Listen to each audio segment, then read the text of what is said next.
Should we try that again? Hello, hello everybody.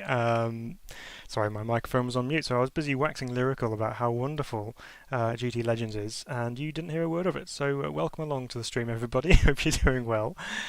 Ah dear, what a wonderful wonderful start to the evening. So let's run back through what we're doing here. So we're on GT Legends. So it's 16 years old. Can you believe that? It's crazy how old this game is now. But what we wanted to do this evening is just to kind of go through and just check it out, see what it's like 16 years on, and how it stacks up with sim racing games from you know in the current period. So GT Legends is lots of historic touring cars, historic GT cars from 60s and 70s. So what we're going to do is we're going to go through the career mode, and we're going to see how far we can get through it, because the career mode on GT Legends was always really, really good. So let's see how we get on with this. So because I've had to do this, the only way I can actually pick this up on OBS to stream it to you guys is actually through window mode, and which means I can't actually see your comments very well. So I'm gonna. This is a bit of a mess, but we're going to join the the video on my phone so I can kind of keep up with the comments that you guys are sharing. Alright, okay, let's do this, and we'll hopefully be able to see your guys' comments now. So, right, let's try this again, shall we? Let's go back into the game. Okay, so we're going to go through the career mode. So I don't know whether we covered this or not when I was on mute, probably.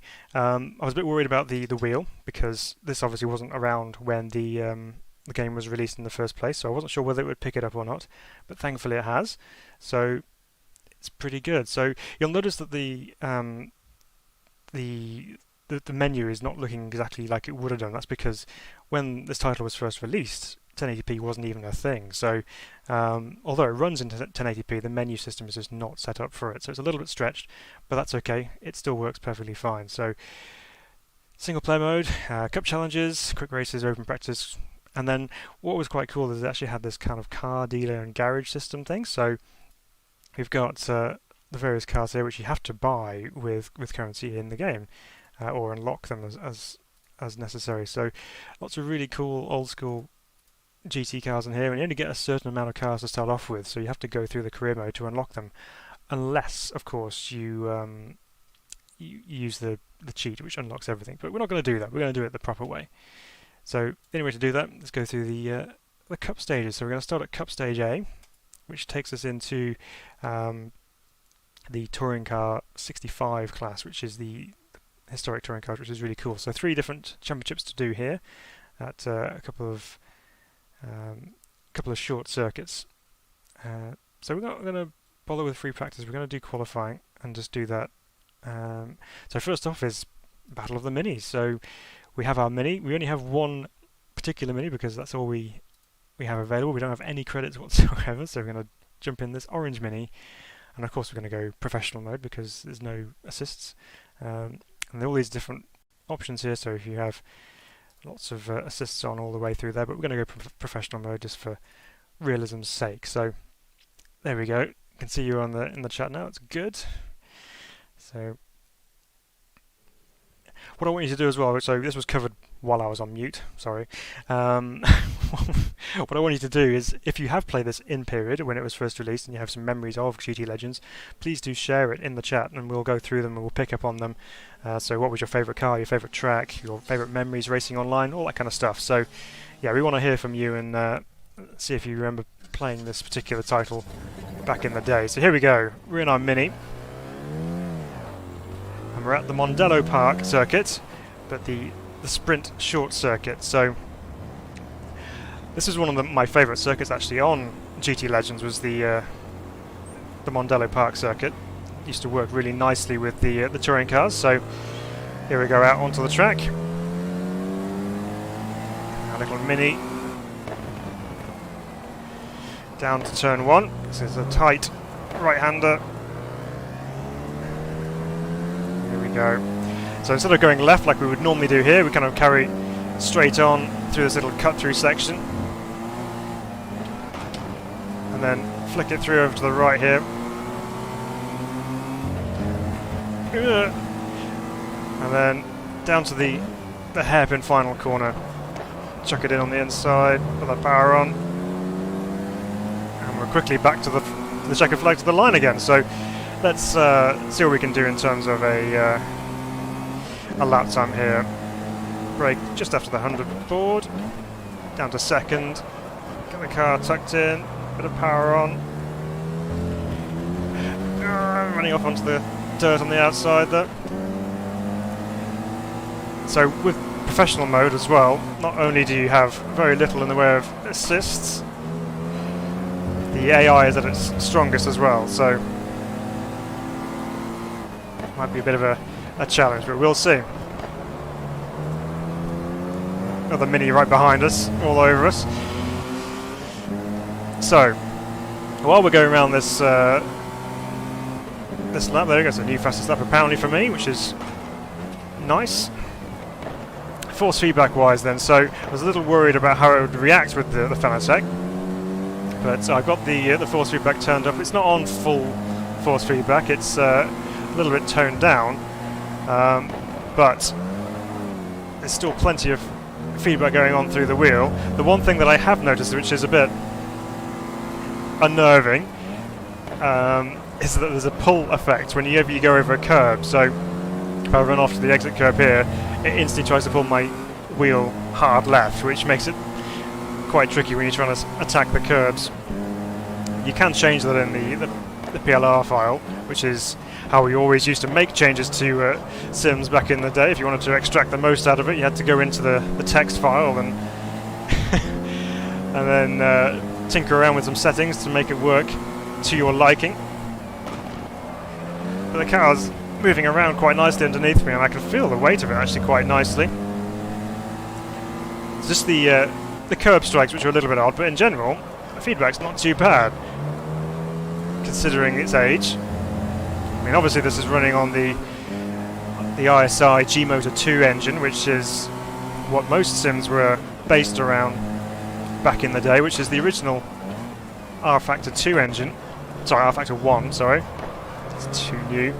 But the original R-Factor engine, which was powering, obviously, R-Factor itself, this Race 07 and Race, and also the GTR titles as well, which Simbin were running. Simbin being the original game creator for GT Legends. Oop, not first gear. Okay, well, we've set ourselves a lap time there. Let's go back to the garage.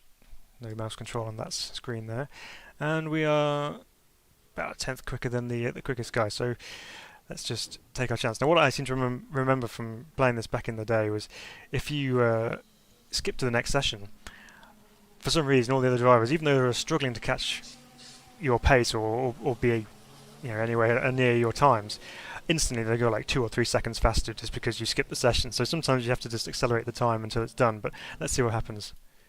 Oh no, not too bad, we only dropped 1 spot, so that's okay. So we're on 5 laps here. See, even back in the day, this is 16 years old, you still got all the setup options available to you to tinker around with, so it's pretty good. I mean, obviously these cars don't have an awful lot of tech to them, so there's not loads of stuff you can adjust normally, but at the same time, you can still play around with the settings here. So we've got 68 laps worth of fuel on board. We don't really need that much. So we'll put 8 laps in there, and then you get the mad fly around the car, and then we're in and ready to go. Here we go. Let's wait for the lights. You can just about see them on the gantry ahead of us. And we're away. And a typical fill start, heaps of wheel spin, and not going forward very quickly. We're not going to send it on him first corner, that would be unfair, but we'll try and keep up with him. So this was actually based on a real life series which was running at the time, which was the FIA sanctioned historic series. So these are real cars and real drivers that these are based on.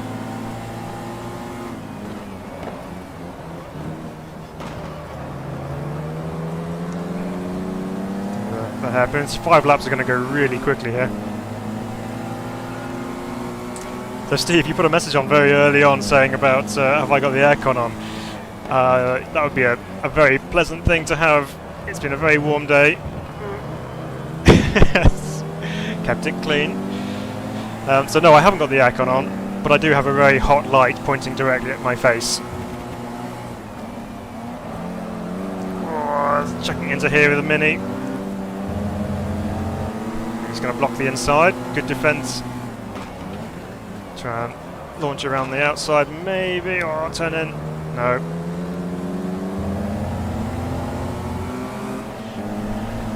Funky, hello. Never played it. Graphics are showing their age. Yes, it's not. It's not a set of Corsa Competizione. Let's say that. But it doesn't look too bad, really. I mean, considering its age, it's pretty good. I mean, I've got everything turned up to maximum.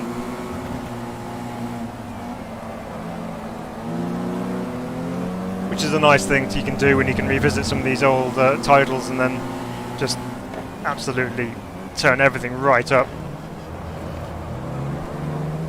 Oh, it's a bit side to side there. It's even that advanced that I can use my analog joystick on the wheel here to do left, right and backwards, so that's pretty cool. So we've made the move, we're back in the lead again. Probably the last lap. There's no user interface on telling me how many laps I got left. I'm merely just driving, focusing on the driving, which is good.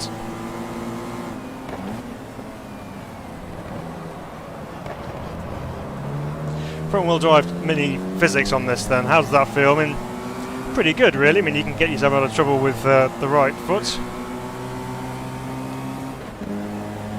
So, handles pretty nicely.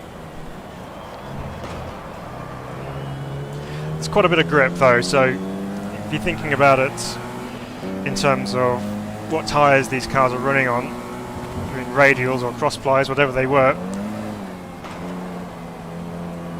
I mean, I know you have that moment going through that little S's section back there where the car gets a little bit squirrely, but in general there's a fair amount of grip, so. But then, you know, tyre model technology has come on a long way recently, so we can forgive them for that. And there we go. There's our force feedback's desperately trying to pull me off to the right. First, fantastic, you're number one. Thanks, GT Legends. Appreciate it. Okay, let's let's go quit. And there we go. So that's first race done. Let's go on to the next one. Steve, you still got it on the PC. The Escort was your favourite. Oh, okay. Well, hopefully we can get through to that point where we can use the Escort. That would be really cool. Yeah, so the reason I'm having to check my phone for your guys' comments is because the only way I can get this to run through OBS was to run it in windowed mode, but my chat overlay on my screen doesn't show up on windowed mode, so that's why I'm having to refer to my phone to see what you guys are saying. But please do continue to comment because I will be checking it. Right.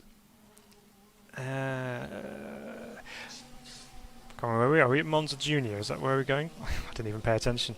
I'm gonna skip qualifying and we'll go from the back. Now the other thing that GT Legends has, which some titles in modern day don't have, is 1, rain, and 2, nighttime running. So there is potential for doing racing in the rain at night at Spa as well, because Spa is part of the GT Legends pack. So here we go. Oh no, it's Anderstorp. That's where we are. So Anderstorp circuit, which is quite cool. This is a short version of it. Let's see if we can make our way through these minis.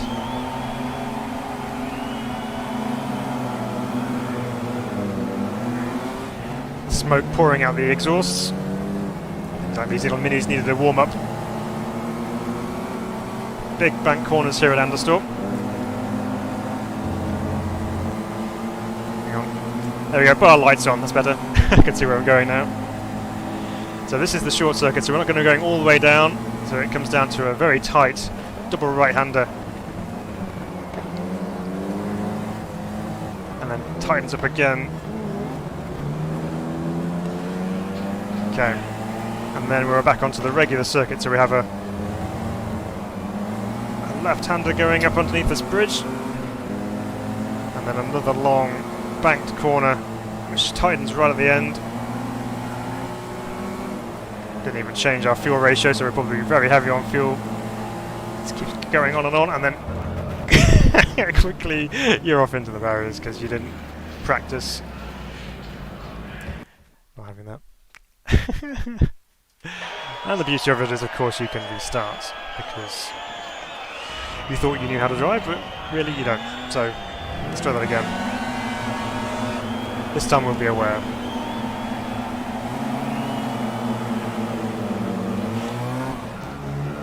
They've definitely got the starting technique down on me. Let's see if we can go around the outside.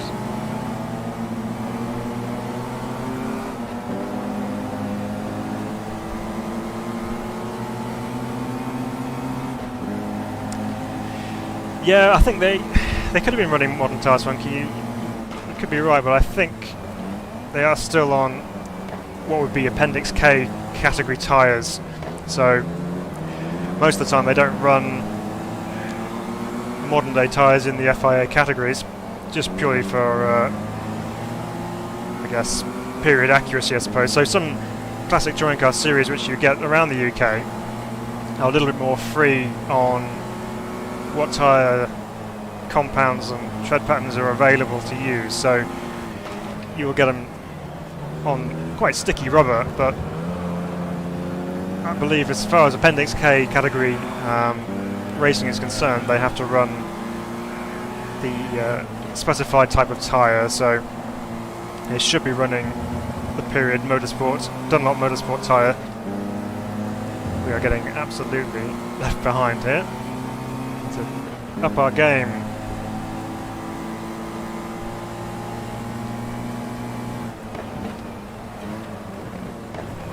Down to second, thread the needle through there on the right-hander. Definitely gained a fair bit of time through there.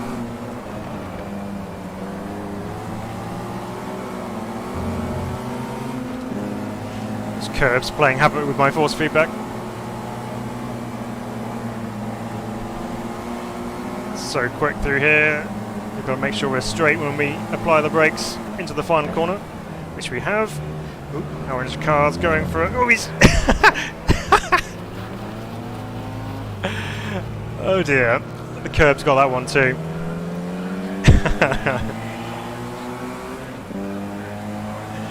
Oh well, P5 didn't gain anything or lose anything. This probably isn't the way to go about unlocking cars by not practicing or qualifying, but we're just in this for some fun this evening. Stop! Very difficult getting your braking references into there, especially when you're trying to play catch up like I am.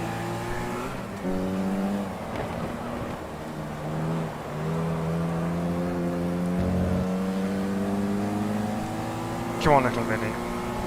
Two orange minis right at the back of the grid.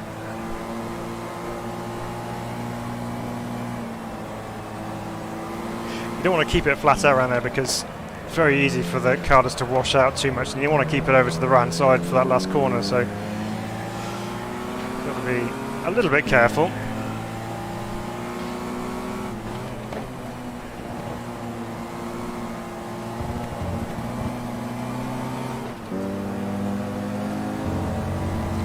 We definitely don't have the same pace advantage as we did at Mandello Park. Right, let's get it stopped this time.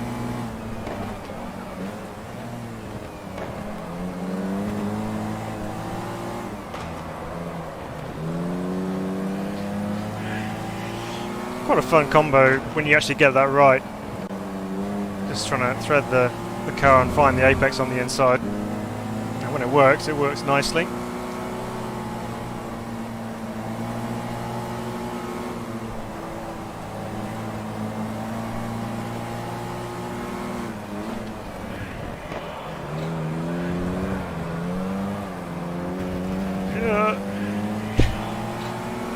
Oh, we've been seriously left behind here.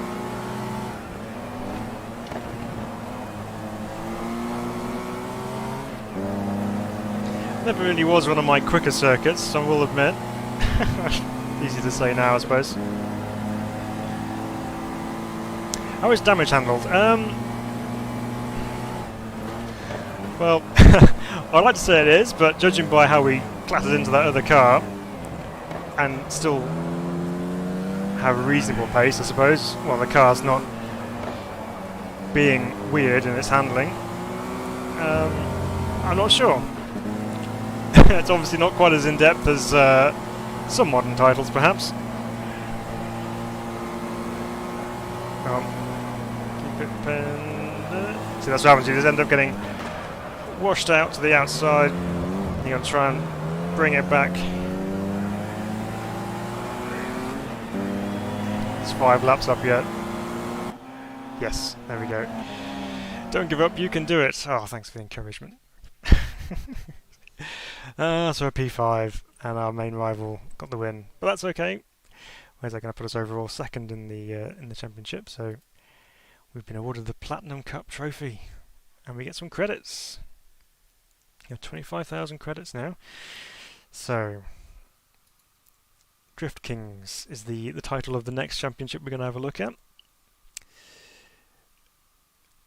So this one contains the Lotus Cortina and the Alfa Romeo GTA, running at 3 different tracks. Magny-Cours Club, which was actually really fun. The Nurburgring Mullenbach, which is the very short one, which just kind of encounters the hairpin and the Schumacher S before looping back on itself, and then Monza Junior, which I mentioned earlier. So let's get into it. So we haven't got an Alfa, which is a 5-speed car.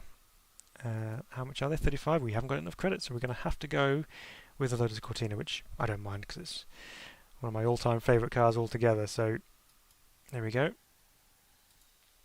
There's our little Cortina, and we'll get on track and see how it goes. What I also love is how quickly it loads in. It's just like whoof, no issue. So this one, yeah, this is where things get a little bit unfair. So you've got we're in our Lotus Cortina, but also in the same race you have the Renault Alpine A110 and a Shelby GT350, which run in the GT66 class. So this, yeah, we really are up against it here. So we'll see how we get on. Let's first of all take some fuel out because we don't need 50 laps worth of fuel. So we'll do that. Having driven the Cortina just to kind of get dialed in with the wheel, etc. It does have an awful lot of understeer and not very much oversteer going on. So we'll try and see if we can adjust that a little bit. So let's open the diff up a little bit on the power, and what else can we do? Not a great deal, really. Let's make the rears are as soft as they'll go. Let's just stiffen up just a touch. And see what happens. So here we go. This is Magny-Cours Club circuit. Magny-Cours is a circuit which we don't have too much of in modern sim racing. It's a shame, really, because I really enjoy the circuit. I think it's quite a fun track to drive. But this is the really, really short version of it. So we come out, this is the middle hairpin, if you like, heading up towards one of the quick chicanes. But before we actually get through the chicane, we've got to go hard left twice. So here we go. This is into the dipping chicane. Brake hard, and then set yourself up for the left-hander coming through here. And then again, another tight left. Ah yes, the rear end's a lot more lively now, which is good. This next chicane is really, really quick. This is where the start-finish line is. So you're flat out in 4th gear, little dab into there, and then straight over that curve on the left-hand side. Cars sliding around all over the place, and then hard on the brakes into the hairpin, and spin it around. That's a lap of Magny-Cours Club. Not particularly quickly. So here we go. Let's try that again. So we've got to be aware that when the back end does come round with the Cortina, you've got to be ready to catch it. So This lap's a write-off, so that's okay, we'll just go again.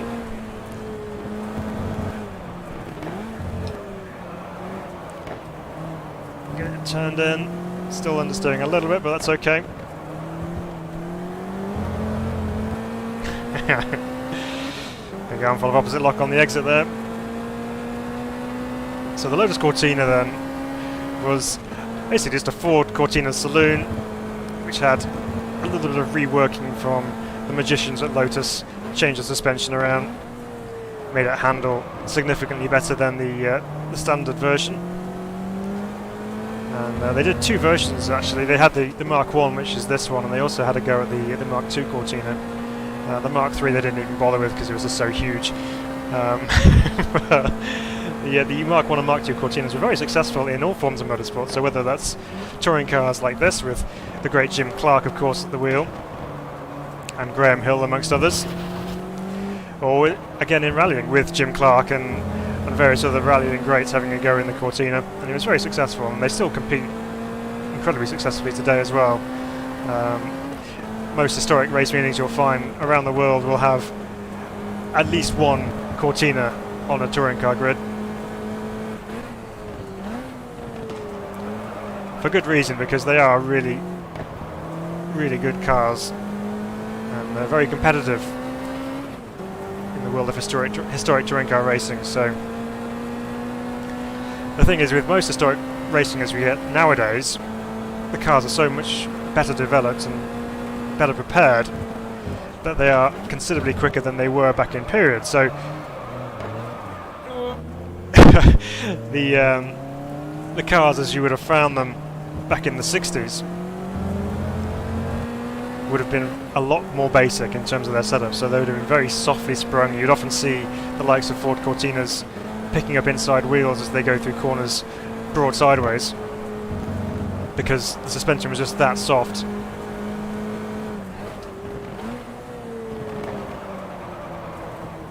But nowadays obviously there's improvements in suspension components, and as such they handle significantly better, but they still have their unique qualities as well.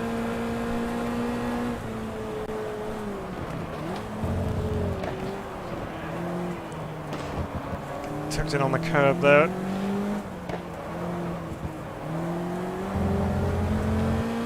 So we have the standard original Lotus Cortina colours, which is this kind of cream base with the green flash down the sides.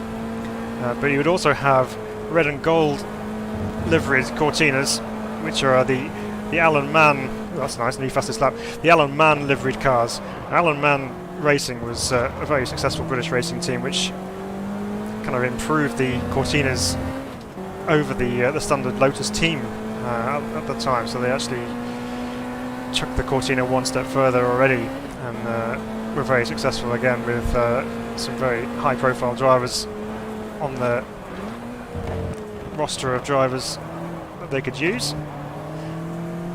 And they are the red and gold liveried ones, so mostly red with a gold flash down the side, and they are very, very pretty cars. So we set ourselves the fastest lap, so if we haven't gone any quicker this time round, which we have just about, even though that was incredibly scrappy through there. Let's go back to the garage here and see how we stack up. So we're quicker than the other Cortina, but there's still two cars which haven't set their time, so I'm betting as soon as I click next session, yeah, here we go back to P5, so it's fine. 8 laps, I think is it a 5-lap race? Yeah, it is. Okay, that's fine. Steve, you heard there's an Assetto Corsa 2 coming out. Yes, it is correct. There is an Assetto Corsa 2 on the way. I'm not entirely sure of the date. I think it's 2023 from memory. So it's a couple of years off in development, but there is one coming. So that's good. Good news for us sim racers. Here we go then. On the grid, it's a big Ford Falcon up ahead, and of course the GT350. Trying to keep up with the big V8s around here could be interesting, because you've got the very fast straights, but then the likes of the Alfa and the Cortina will come into their own supposedly, through these sections here. So let's see if we can keep up with them. Got the little Alpine behind us. Never was a particularly strong car in the game in terms of its class. Just check it up the inside there. Don't mind if we do. The Alpha's got the Falcon. Let's go get him as well.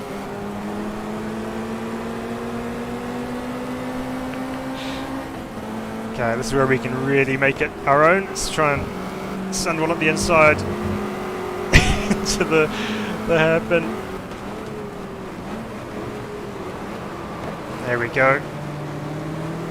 The Alpha's gone for the lead. Now let's see if we can reel in the Mustang as well. Not here, obviously, because he's got so much more power than we do. But this is our chance. Let's get back on his tail.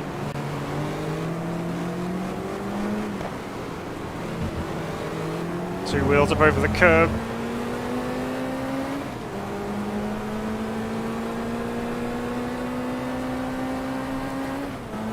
He's making a move at the inside, that's brave. Had to back out of it, and we can come flat out through here and then launch it up the inside.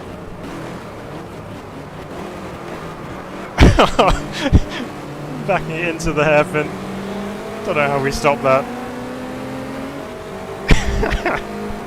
This is why I love historic touring cars. They're just so much fun. The variables between the cars and the racing you can have. Here comes the Mustang. You can hear him. Not going to launch at the inside of the Alpha. We'll see if we can get him later.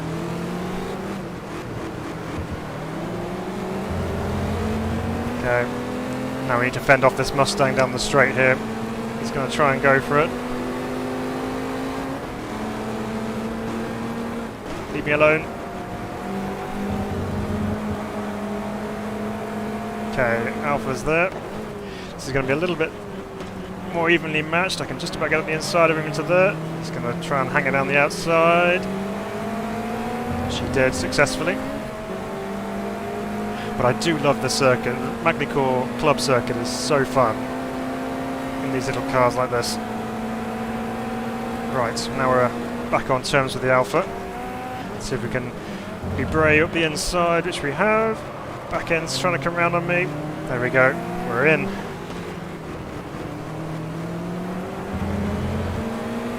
Now we're talking. Now the job is just to keep it on the track, pointing in the right direction, and bring it home.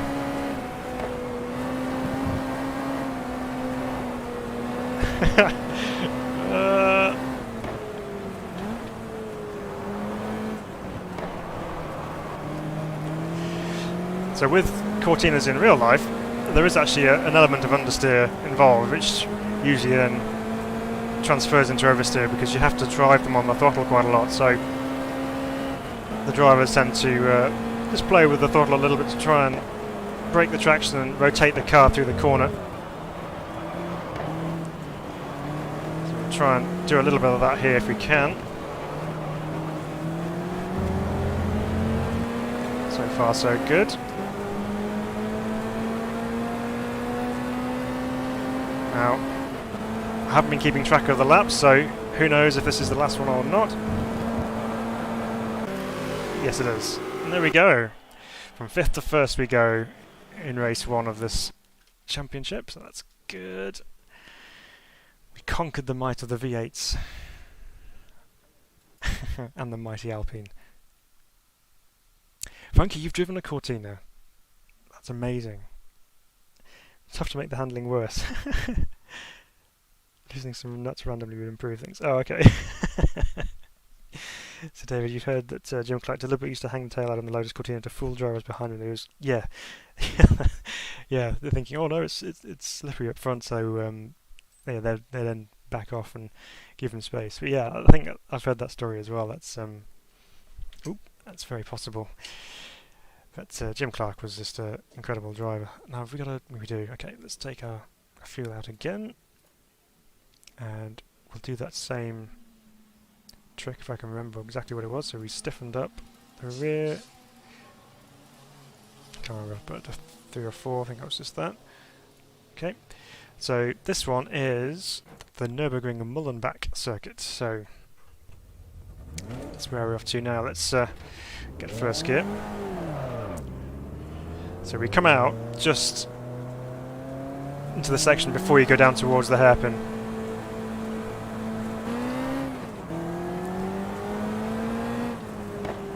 That's where the pit lane exit is anyway. There we go. This is a bit more of a slidey track, so let's see how we get on through here. Down towards the hairpin.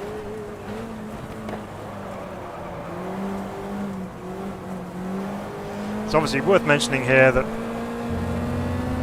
they aren't laser scan tracks, so you're going to be looking at the gradients and things going, yeah, that's not how it looks in this certain title or this particular type.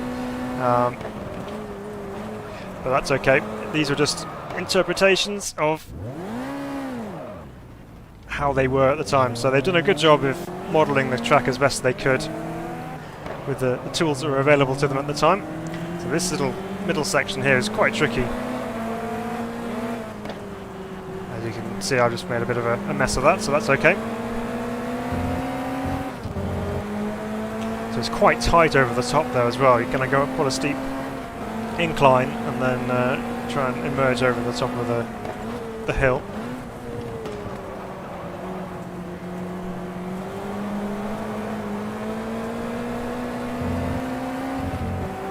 So we've got the pesky little Alpha behind us. Let's try and keep him there. So do the Schumacher S completely flat out and then hard on the brakes down to second. Get the car tucked in up the hill.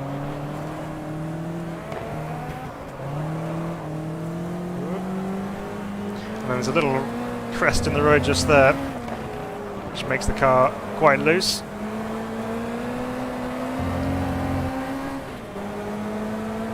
So there we go. I don't know where the... oh, there it is. Okay, it's just halfway down the straight, so now we know where the start-finish line is. That's a good start.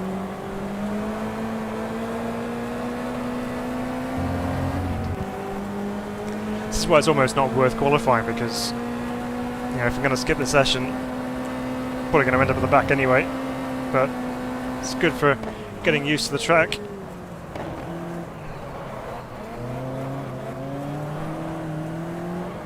This is going to be our area where the Cortina is going to be strong, so we're going to have to be on the ball through there.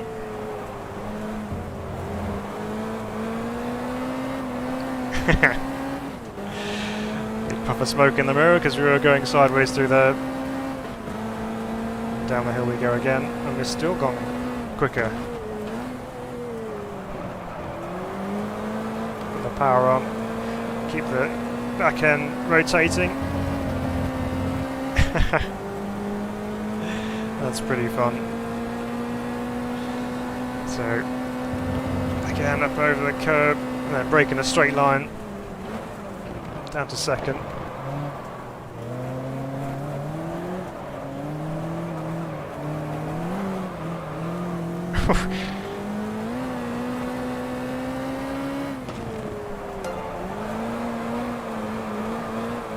And we're sideways, and we're not going to finish that lap off. That's okay, just exploring the limits. Oh dear, that was very fun. A big thank you to whoever that was that just subscribed. I'm sorry I did miss that there, but let us know in the chat who that was, and I'll give you a shout out, because thank you very much, really appreciate that. Okay, so 49.1, we're just quicker than the Alpine actually, which is a bit surprising. So we'll skip the session to the end and promptly go back to 5th as as expected. So let's just jump into the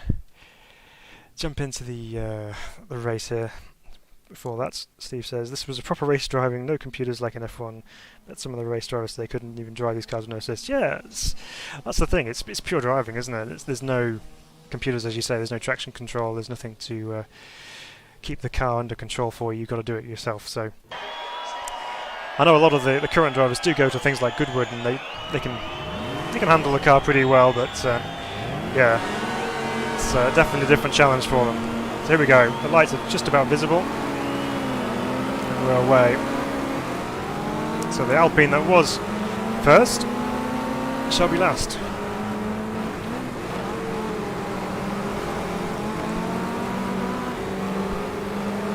Well, it was, until of course I'm last.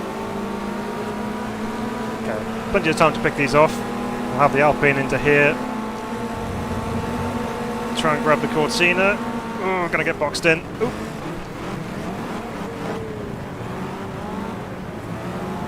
Let's try and weave our way through. Ooh. Sorry. Oh, it's rather tight through there.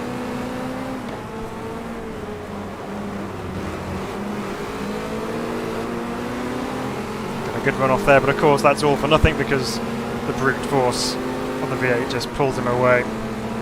Let's see if we can stay anywhere near. Of course he has to brake miles early. Same with the Falcon. We don't. Right, let's go get that Alpha.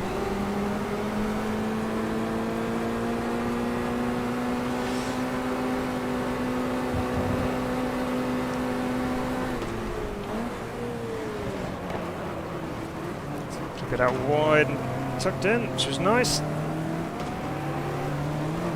Bit of grass on the inside just to help with the rotation. Catch the car over the crest and then chuck it into the sweeping right-hander. Not quite like that. Okay. Second is our best option if we can grab some spaces back here, I reckon. I don't think we'll catch the Alpha now, but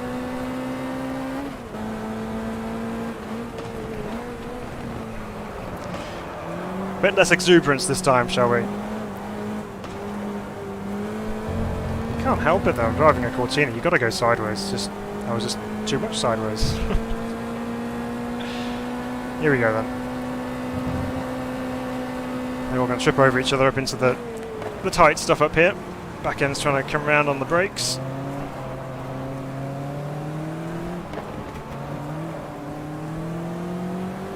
We are catching back up with them again, so that's a good sign.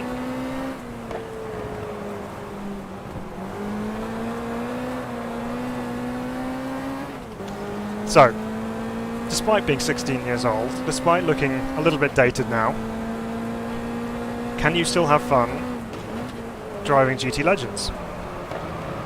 Well, for me, it's a resounding yes. I mean, obviously there's a few things I need to sort out in terms of force feedback, because I know you can kind of play around with the curb feeling, but yes, you can very much have fun driving GT Legends in 2021. And of course there's quite a healthy modding scene out there as well, so there's cars you can add to the simulation as well as tracks, so you can explore away with all sorts of new tracks and car combos. And as far as I'm aware, I think there's also still a fairly active online community as well, so which is good because it deserves to have some love and some enjoyment still. But this title, when it first came out, when I saw the release information about it and the screenshots and all the build-up to the release, I was just super excited because not only was it a new sim, but it really spoke to my my interests. This is what I love, historic motorsport.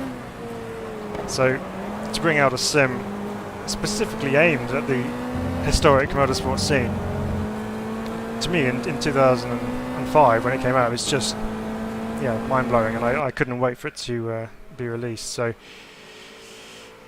okay, last it is. It's okay, we still have one more race to make up the difference in the championship. Where are we now? We're still sitting second to Ah, I see. Dieter Karl Anton. You see now, if you're talking Alfa Romeo GTAs, Dieter Karl is the man. He is, yeah, super quick. A bit of a specialist when it comes to Alfa GTAs. So we're on to Monza Junior, which is the short version of Monza. So Frankie, your first car was between 78 Cortina 1.6 and a 79 Astra 1.3. I went for the Astra. This was in 1988, so both cars I'd seen better days. Ah, yeah, okay. What year Astra would that have been then? Let's do the same changes here because that was fun. Maybe not quite as aggressive on the old dampers. We'll go to 3.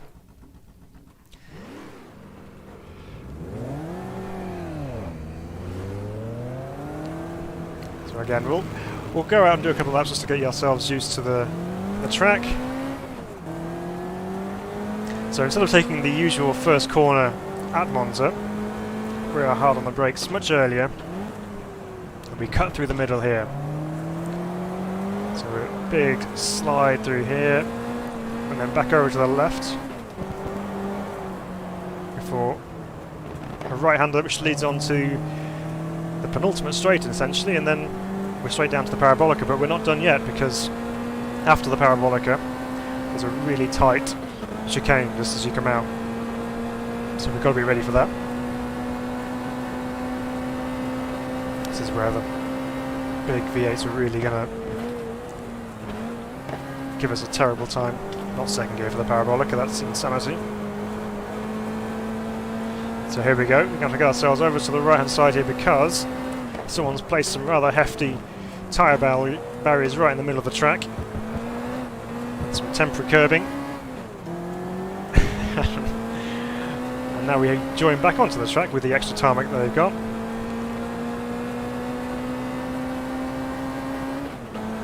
So let's see, where's our braking point for turn 1 then? So we've got some boards up. I'm going to brake about the 100 board. Big curb strike on the inside wheel hopping. Playing with the throttle, trying to get the rear end to come round. Keep it over to the left so we can open up the right-hander here. Just about kept it out of the grass.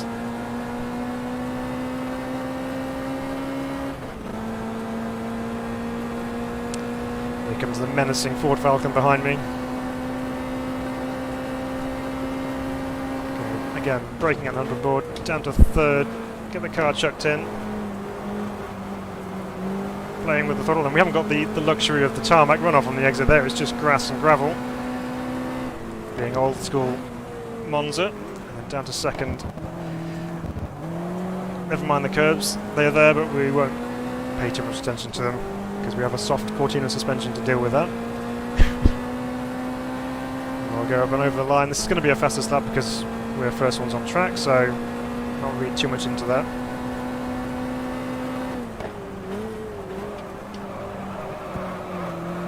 No, that was a little exuberant. Let's come out of there, go back to the garage. Where does that put us overall then? Yeah, dead last. Unsurprising. Okay, well, we'll just jump into the race and we'll see what we can do. If we can make up spaces, we can. And great. If not, we'll finish 6th. Okay, first gear, let's go for it. Lights are on.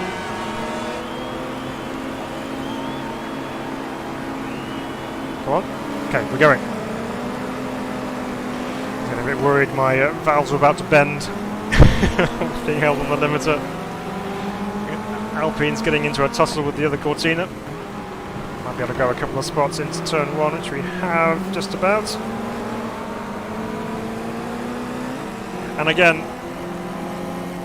carbon Formula rim, not ideally suited to this type of car or driving, but we'll make it work.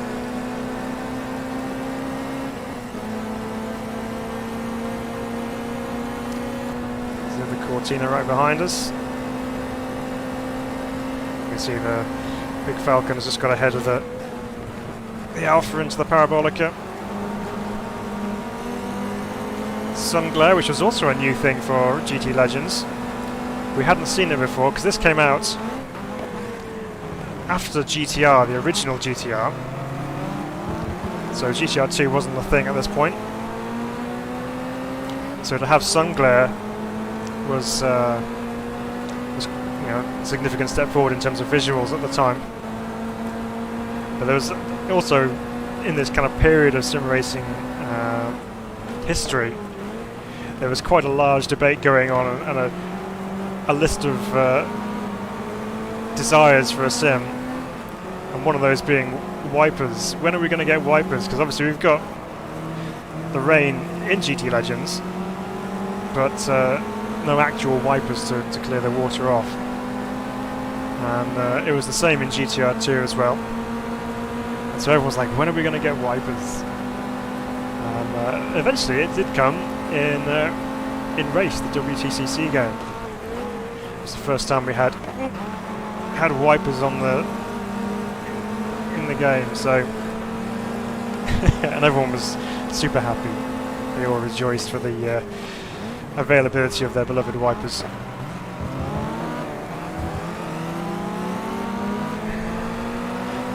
But of course it was really important topic that we had those particular wipers, because it would really make the whole driving experience that much better. But that's okay. The things we want as sim racers, huh? Little Alpine's got a bit of pace going on the straight at least.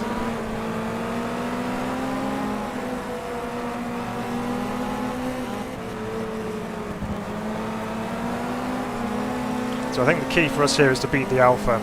It's the one we're really fighting with in the championship, so if we can get ahead of that, then we'll be in a good position.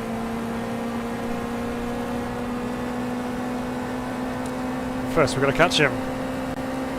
So we're going to go 100 board, hard on the brakes, down to third. Oh, the two cars ahead of us getting sideways.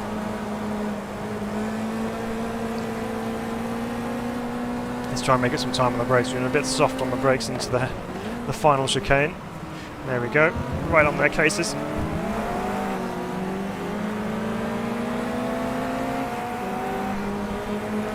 The Alpha's a little bit quicker in a straight line than the Cortina, but because we had a good run out of that final chicane, we have a chance to get ahead of Mr. Anton.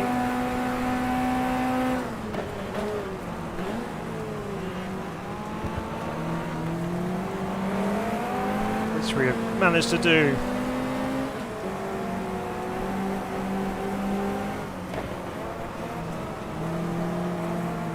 Except that's not going to help. Bit of bump drafting.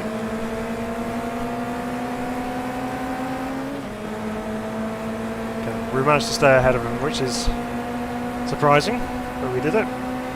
So let's try and keep it that way.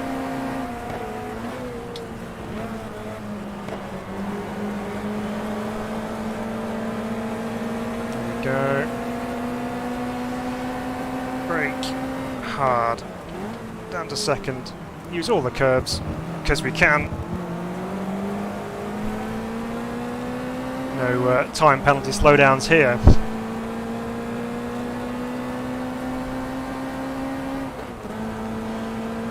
So, also surrounding GT Legends when it was released, there was a bit of controversy because there was a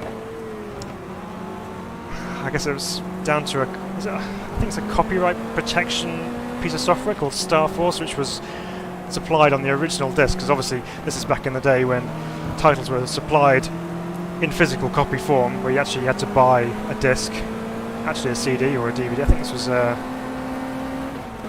think it was a DVD. I can't remember. But they had this protection on it anyway, and Starforce was renowned for breaking people's computers. So there's a lot of people unhappy with having to install that on their computer just to run a title. Some had problems, some didn't, so it was a bit hit and miss. But the great thing is, this being a digital download version of the game, Starforce is not part of it, so our computers are safe once again. I have the Alpine here.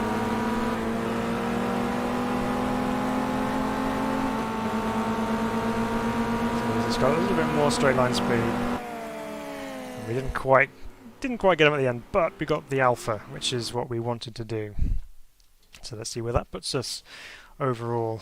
It's always going to be the V8s that win at Monza. Oh, we slipped down to 4th. Oh, that's disappointing. So we didn't win anything on that one. That's rubbish. Okay, let's move on to the next one then.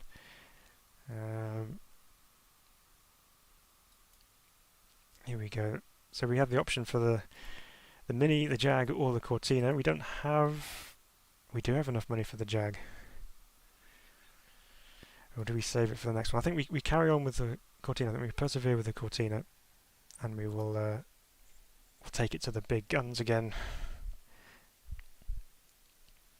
J273, I still got this somewhere. I loved it back in the day, along with GTR, GTR2 and Race. Yes, absolutely. Great era of simulation titles, really, really fun. And if you guys play Toka Touring Cars on PS1. I only ever had the opportunity to play that on other people's PlayStations, because we didn't have a PlayStation at the time. Played Toka 2 more than Toka 1. That was crazy fun. Really, really good. Yeah, Frankie, big fan of Toka 1 and 2. Spent so many good hours on them. Yeah. Yeah, well, we've got another touring car game coming very soon, so hopefully, fingers crossed, one, they'll do a good job of doing it. I think it's going to be on the R-Factor 2 platform, but Motorsport Games are doing the production of that. But what I am hoping for, obviously, they're going to have the current modern-day touring cars on there, but if they can bring in some historic content, some Super Tourers maybe, that would just be, yeah, definitely worth getting involved in.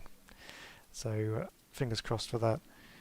We'll take our fuel out once again, and we'll do our magic change on the rear, and we'll go again.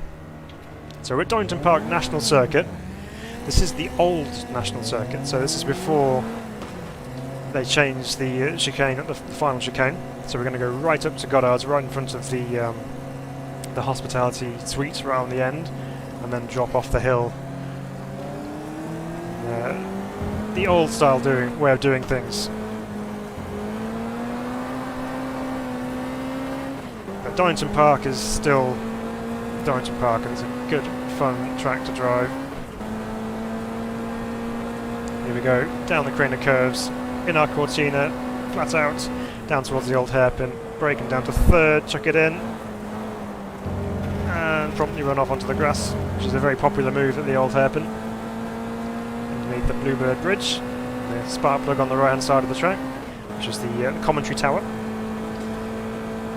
and then up into McLean's, chuck it in, power on, just exploring the confines of the circuit. This is Coppice Corner from the inside. This is Coppice Corner on the tarmac.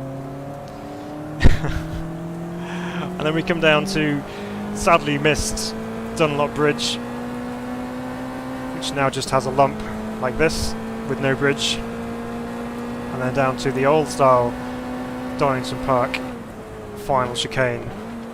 So the straight's longer and the chicane is slower, but in my opinion more fun. I preferred that version of the chicane to the new one. Obviously it's not quite as safe because you've got a rather inviting wall on the end of the straight to catch you if you miss your braking point. But I think the challenge of driving through there was more enjoyable. This is the layout that I drove in our little 205 on our track day here. I did keep it on the track more in the 205 than I am in the Cortina.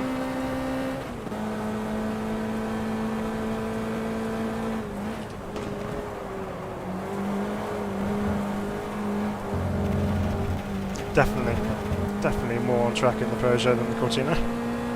Right, let's try and do Coppice properly this time. Clip the inside curb and then miss the second one, but keep the car rotating through there. It's so bumpy.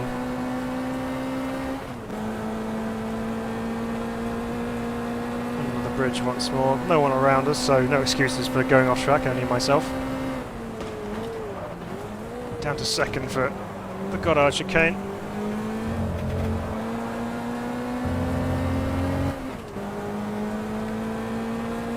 Donington Park, such a good circuit. Okay, let's try and keep it neat and tidy this time.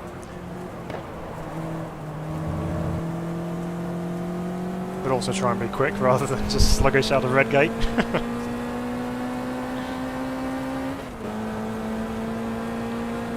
What's also pretty cool about this is, you can probably see on the bottom of the screen, the driver's feet move.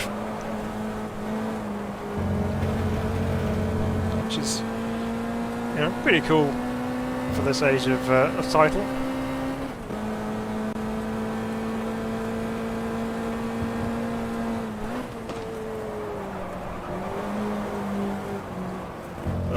Big understeer again. Okay, we're not going to qualify, we're just going to jump straight into it. Just check how many laps is the race. It's still 5 laps, so we've got a bit of a different grid on this one. So we've got some touring cars again, we've got the Jaguars, Lotus Cortina, except now we also have Lotus Elites, Jaguar E-Types, Healy 3000s, big Healys, a TVR Griffith 400, a Mini, and then a Lotus 26R Elan up front, which is going to be a tricky one to try and beat. So this could be a difficult race. Not heard of the new touring car sim? Yes, there is. Well, it's not a release date as such. There's proposed a release of, I think, 22, so maybe next year, I think. But Motorsport Games is the producer that's doing it. And I know there's been some. I mean, people aren't particularly pleased with the titles that they brought out in the past, but because they're now, well, they've acquired Studio 397, who do R Factor 2, and they're using that engine for a lot of their products coming out very soon. So, with that in mind, hopefully there should be some good content coming from them in the near future. So here we go. There's our Jaguar just up the road ahead of us there. Some enthusiastic people on the pit wall. Here we go. Get ready to start.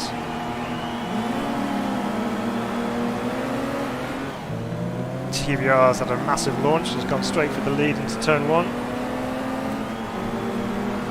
We're going to creep up the inside of this Lotus Elite with its Coventry Climax engine. No, we're not. Oh, yes we are. We're going to get him on the outside here because he's having a brake attack. And we're going to try and sneak past this Mini as well. Minis are good around Donington Park. They don't brake very often. He's gone sideways. We're in the back of him a little bit. We're all still going.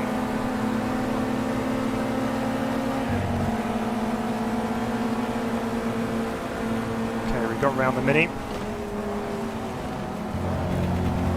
Gonna keep it on track on the exit of the McLaren's this time. Another Cortina in Golf colours ahead of us. So not period colours, but relevant to the championships that the GT Legends sim was covering. So let's see if we can get down the inside into the final chicane. Yes, we can. Over the curb. Nicely done. Right, let's go get that Elan.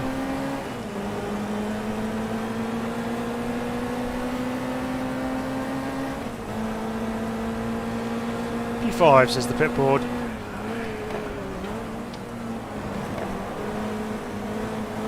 Sun glaring in our eyes as we exit Redgate Corner. It's quite nicely done considering the graphical capabilities of the title. Tyre smoke all over the place in front of us. We're backing it into the old hairpin, but we've got away with it and we carried a load of speed. Let's see if we can capitalise this up into McLaren's. The Elan is going to be quick through here as well, being such a small, nimble little car.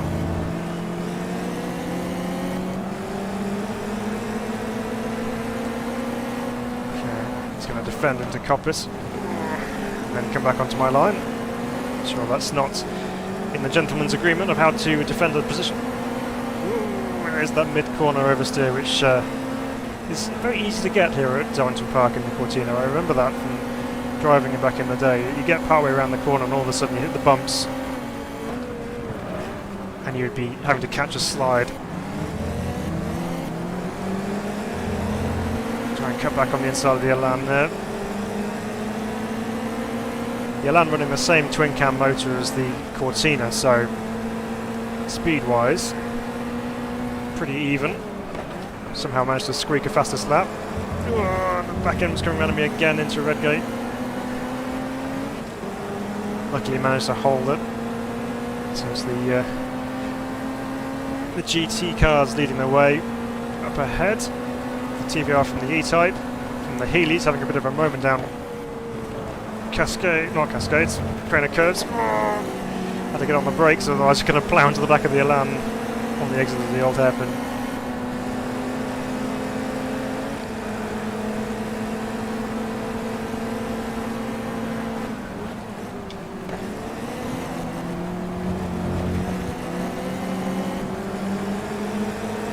Not going to be able to get up the inside there, he's just going to pull away. Whoa, come on sunshine, let's go.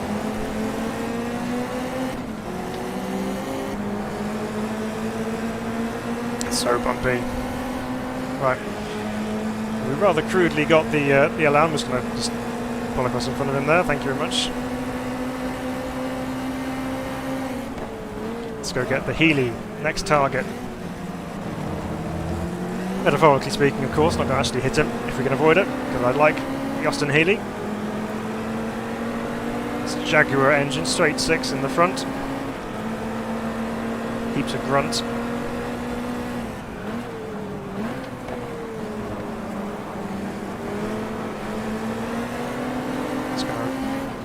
Round him up on the outside, still there though. Have to be ready to get the cut back. He's going to go. Oh no, might be alright here. Now we're talking, we're up onto the podium positions and we're chasing down the leaders too. So we get that Jag. This is the coupe version of the Jaguar E-Type. There's a couple of versions in game. There's this coupe and then there's a couple of lightweights as well. Lightweight low drags.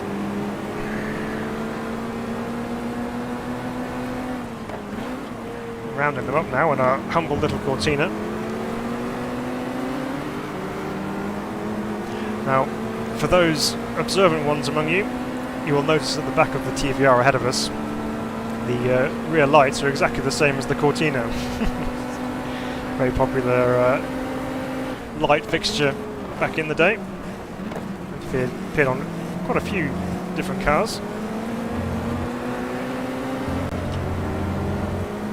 Really have to keep your wits about you when you go over those curves, because it's trying to pull me off to the outside of the track. I've gone quicker again.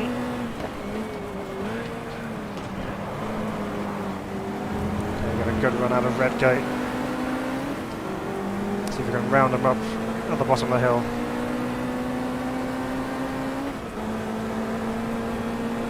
I have to dab the brakes going into the next part of the corner curves.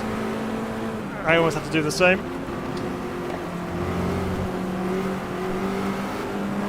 Okay, well we survived. There goes the big V8 powered TVR. Well, not big, it's quite a small little car, but the V8's big. Oh, I got a shove from behind from the E-Type going into that. But we kept it on track. Just defend a little bit into Cobras. Not that he's going to make a lunge, I don't think. Oh, the TVR's going to pull away from me down here.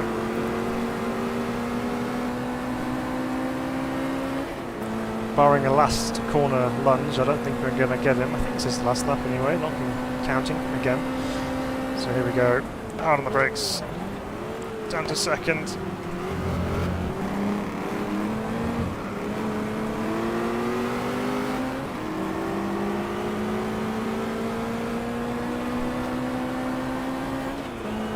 And across the line to finish second. Superb. Go get 'em Tigers, as says the game. I will. I'll do my very best. So we got the quickest lap, and we managed to salvage some positions back up to second after that, so that was good. That was fun. Second in the championship. So we go back to Mandello Park. This time we're not on the short club circuit, we're on the national circuits. We're going to a little bit more in terms of circuit to play with, so again, take some fuel out of it.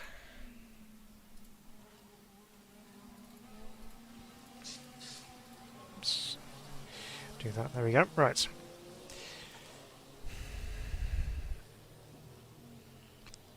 I'm just going to jump straight into the race, because why not? It's the worst that can happen, huh? Here we go, it's at the back. Let's see if we can work our way through. Can't see the lights, so I'm going to have to go off when everyone else goes. Here we go.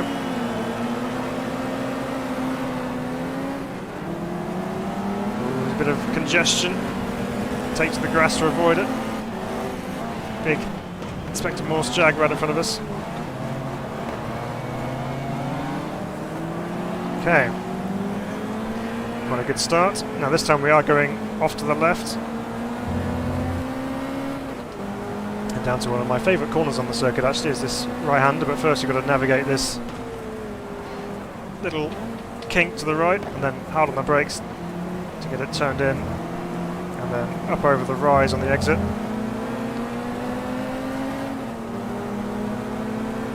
And this is where we cut back through onto the little shortcut essentially on the exit here, so rather than carrying on with the main international circuit, we cut through and head back towards the final corner.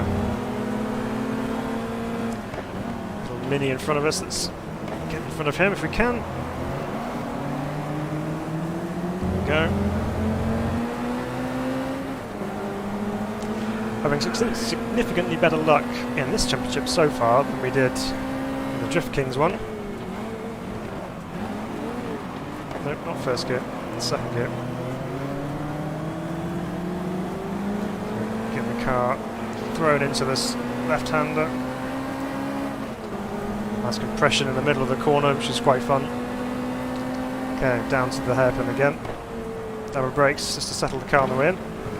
Down to second on the straight section in between. And right back on the E-Type's case. Land's leading this one from the TVR. We're going to shove it at the inside of this E-Type, don't mind if we do. There we go.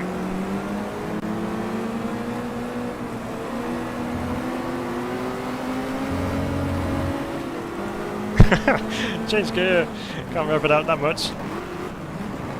Ooh. All over the place, the TVR.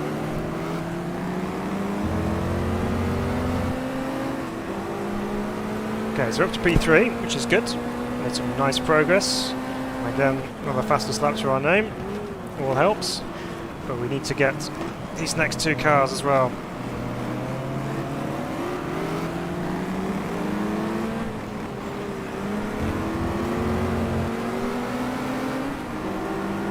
E-Type's got a run on me there. Some very ominous looking clouds ahead of us. Don't think it's going to rain in this one.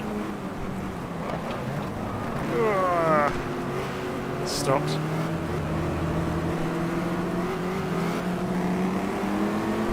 Short wheelbase the TVR as well, so with all that power on board it can be a bit feisty. Going to go for the inside move there again, make the use of our strengths, being better in the corners.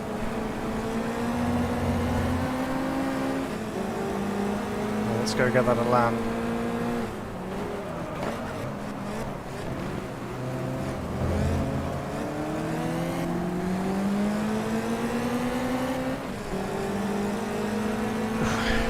Warming up now. The lights keeping me warm.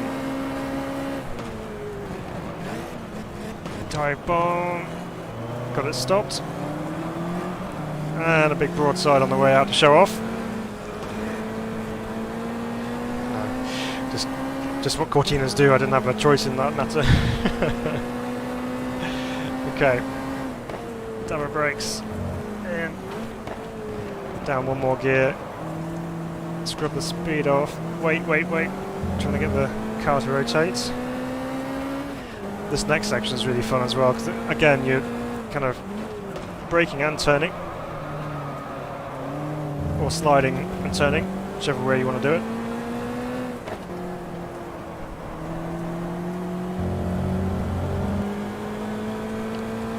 Okay. We've hit the front quite early in this one. Plenty of time for me to throw it away driving like that though.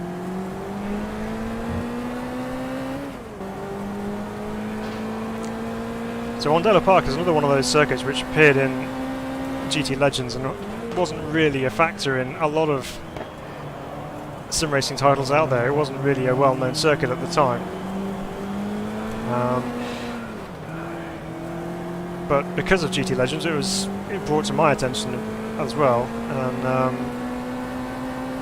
I grew to love the circuits. The layout is really good fun.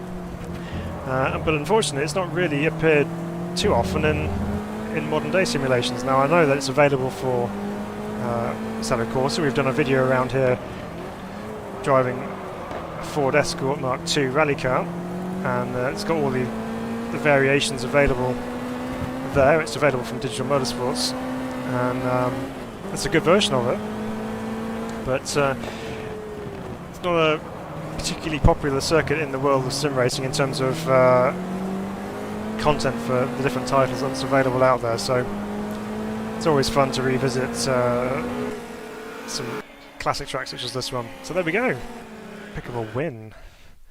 I would take that gladly, thank you very much. Right, ooh. Get a fan. I've got all you guys. Doesn't keep me cool though.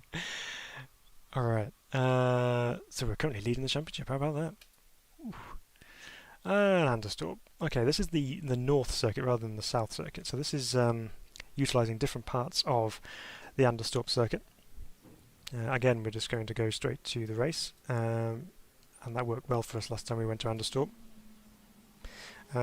So let's see what happens here. Oops, no, that's not what I want.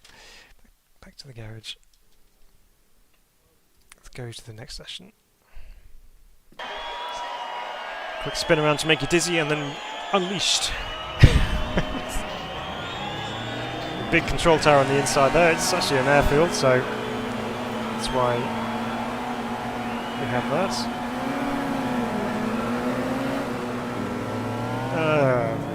Bogged down in second gear, but we're up and away. So once again, we're back on the long banked corners of Anderstorp. So there's two in this particular section. There's one that we've gone through, and another one sweeping around to the left. And then we're going to go the opposite way to where we went in the minis. Sorry, Jag. Dart down the inside here. We're going to go right at this double left-hander almost. It's slightly different, it's just a much tighter corner. So this is the corner that would normally be at the end of the long straight. And then into another sweeping right-hander, but with less banking.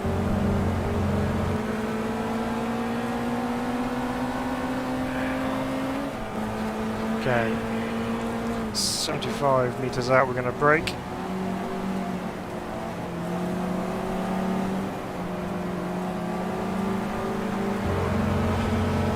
They just seem to be so much quicker through these bank corners than myself, so I'm going to try and make most of things in a different way. Probably into this tight section coming up here is our opportunity to pounce.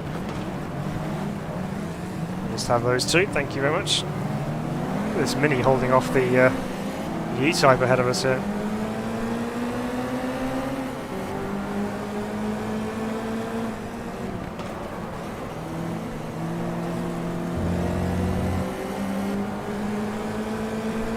I think we're just going to have to survive the rest of the lap just to get back to that that tight hairpin.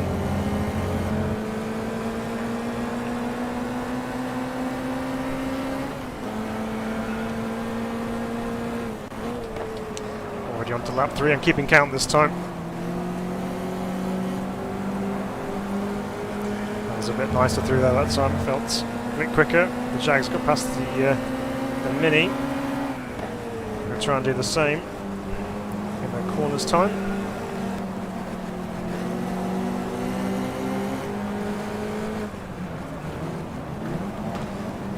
So you are having to go down to first gear for this one because it's that tight.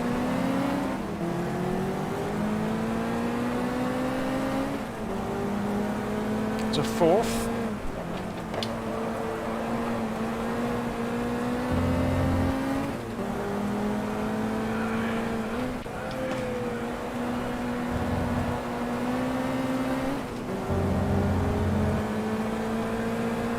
So once again we're leading the touring car category, essentially. Lap 4, penultimate lap. Come on, use the banking. Okay, we might be able to get ourselves back in a position to challenge the E-Type into our favourite corner.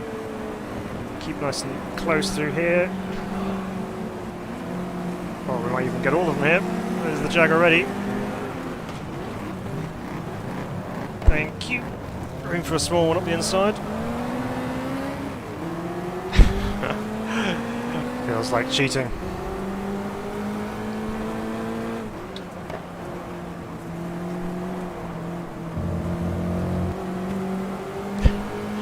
Those curbs are so violent. Okay, let's keep it nice and neat and tidy now, and we'll be all good. Okay, final lap coming up. When I say neat and tidy, it means chucking it in backwards into turn 1. Because that's safe.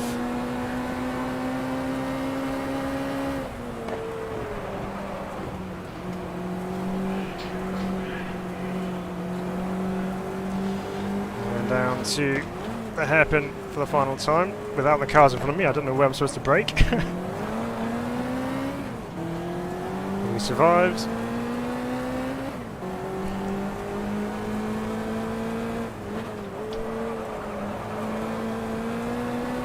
Probably not second gear through these two corners. I'm going to keep it in third for this last one.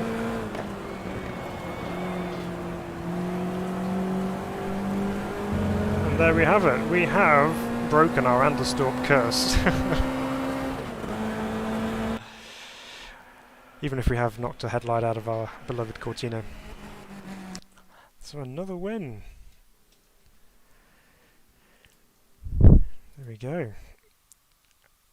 So very healthy lead in that one, and we've been awarded an Abarth with its cooling hatch / downforce aid on the back of it. Very nice, thank you very much. I've got a diamond trophy for winning that championship and plenty of credits to boot, so that's good. Right. Oh, are you kidding me? We've got to win the Drift Kings to progress. Right, okay. So we can either have the Lotus or the Alpha.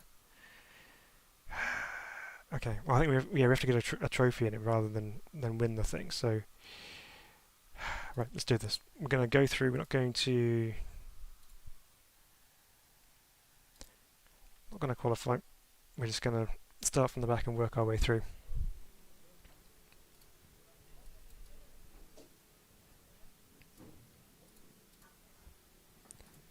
Six laps. Okay, next. Okay. Dizziness. We've got to get through this so we can get onto the 65 GT cars, which is next.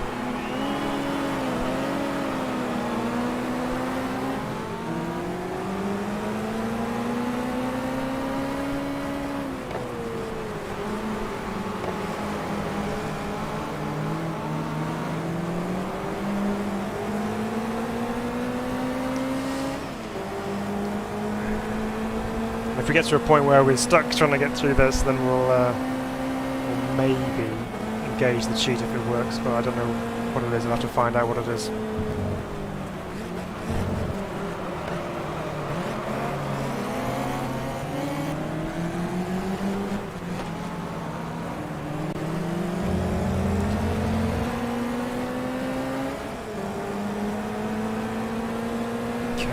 Not a great start, we're still last. We know we're quick through here, so let's use that.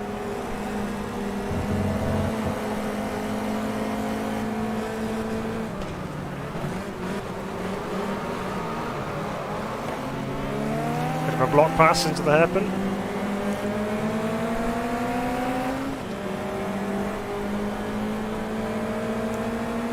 Let's go round up the other three.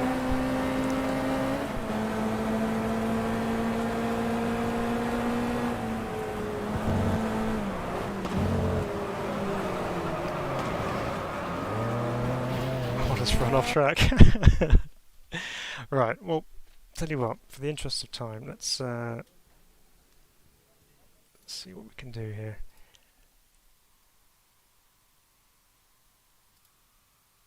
We're actually going to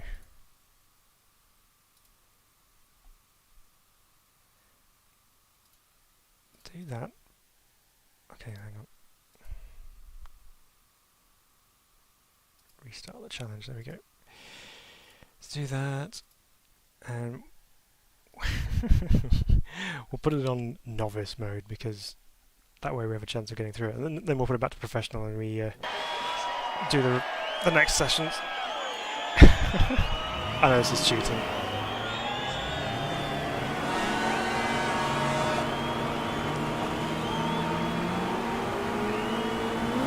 Otherwise we could be stuck on this particular championship all evening.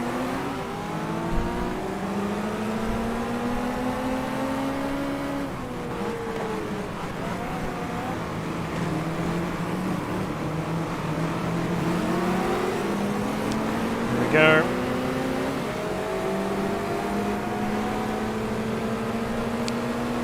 Just casually drive past the whole field pretty much on the first corner.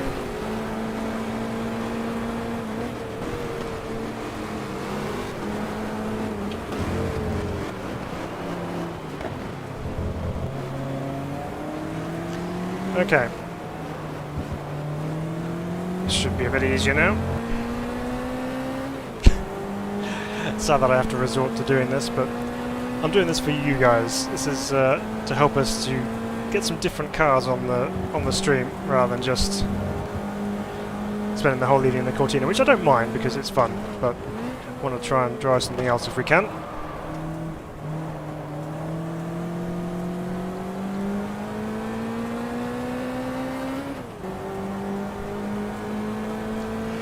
Okay,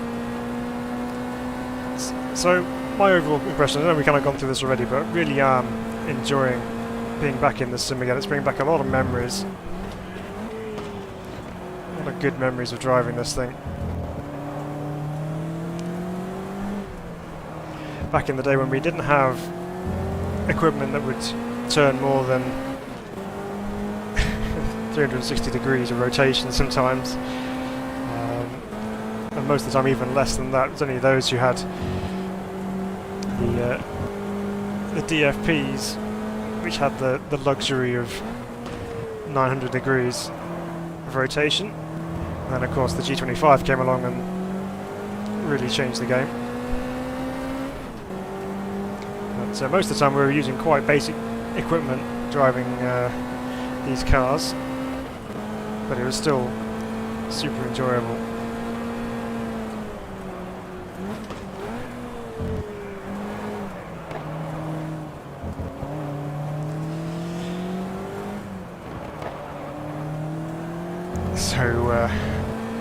So easy with the aids on. They've got the traction control and stability control and things on. It's just, and even some kind of brake assist there has slowed me down without my choice.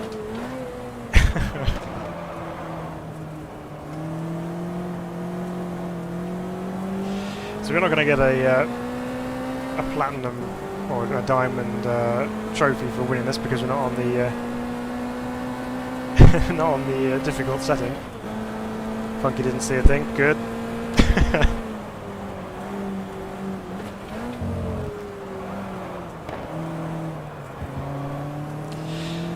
But hopefully we can get at least a trophy so that we can progress and move on to the next one. So we'll get some credits in our bank as well, and we can get ourselves a new car. There we go. The game is slowing me down because I'm obviously taking that corner far too quickly. Such a hooligan.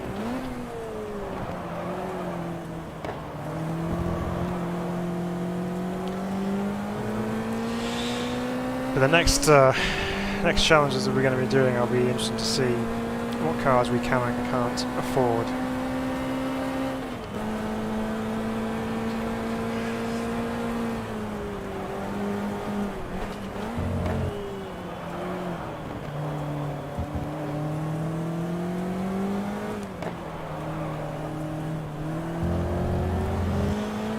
Right. Haven't been keeping count once again, so we'll have to see if we have another lap in us or not.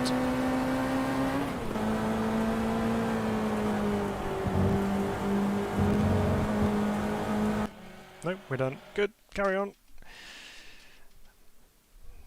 Don't even know how far back the others were. Good 22 seconds, I think we beat them. Next. Nurburgring.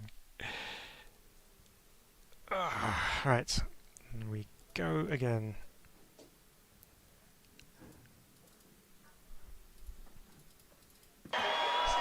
Should just save that as default setup really, but that's okay. Keep changing it.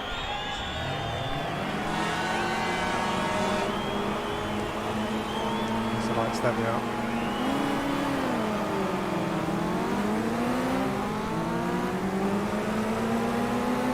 So these models have actually been used in other mods in the community. So for example, in GTR 2 we have the fabulous Power and Glory mod, which utilises these car models and then adds some of their own unique physics into the mix, running on the GTR 2 platform, and that was really good. And the same with the Historics mod for R-Factor, the original R-Factor, which used these particular car models but also added a few extras in as well, as did the Power and Glory mod. So that's kind of where I spent a lot of the time driving these particular cars as well, because they felt a little bit more like you'd expect a period car like this to drive, so they were really good mods. But even so, the original GT Legends title itself is still great fun to drive. There we go into our tight section again. Traction control not letting me have any power band whatsoever coming out of there.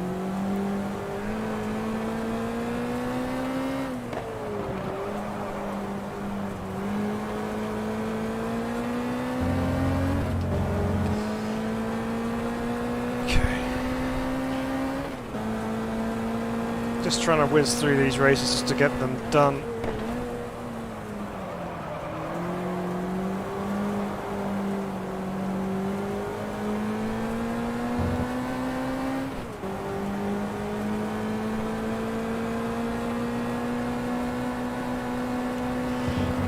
So they're coming to the moment when I'm not driving.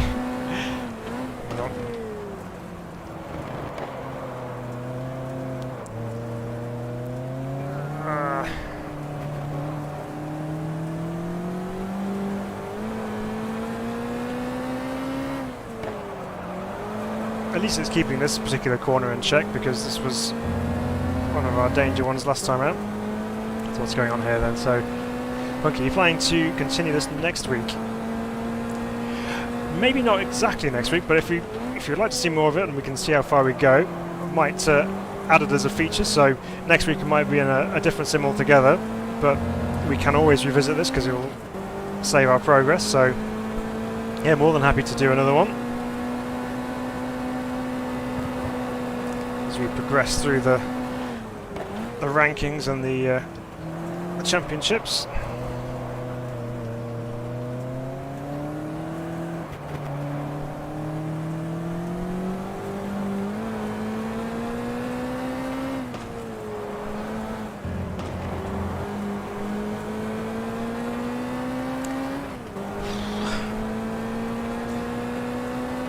It's warm one, hottest day of the year I think we've had so far, so excellent weight loss program. Let's throw a Cortina around for a couple hours in an evening under the bright lights. Just sweat it all out.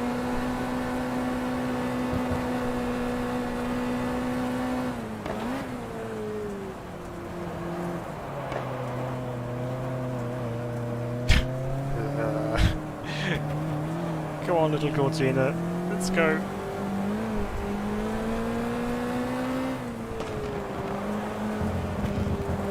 On these settings with the assists on, you really don't have to drive much. Oh no, we're running out of fuel. Don't tell me we're running out of fuel. Phew. Just about made it. That would have been embarrassing. Right. Let's carry on. One more to go, which I believe is the Monza Junior. It is. So we'll see if we can do that. Okay, garage. Give ourselves a little bit of extra fuel just in case, because you just don't know. Thing flat out as well. Now the other thing is you can do with GT Legends, you can actually test drive the cars as well. You get a limited number of tracks you can drive them on. And you can test drive the cars before you buy them, which is quite cool.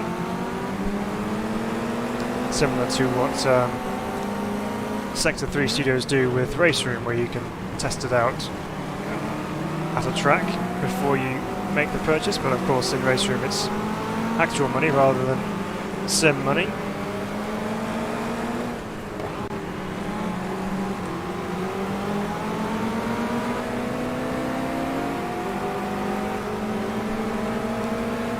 So yeah, so you've got the three classes. So you have the TC65 class, which is this one. Then you have the GTC 65s, which is where you would find the Alpine, the Lotus Elan, the GT350 Mustang. They would be in that category. And then you have GTC TC 76, I think it is. So you have the likes of Ford Capris and BMW Batmobiles, CSLs, and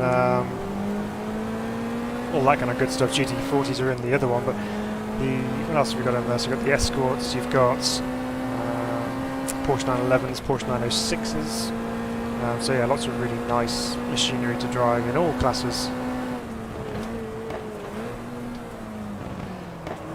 So we'll get this race over and done with. I know it sounds bad, but we'll get this finished off, and then we'll be in a position to go into the next category, which is the GTC 65 cars. But also, as you go through the career mode, you unlock the tracks as well. So when you've driven them in the championships and you end up completing those particular championships, then you can access them to drive a quick race or practice on. So you've got to go through the career mode to actually unlock all the stuff, which is, you know, it's pretty good. It makes the career mode something worth doing.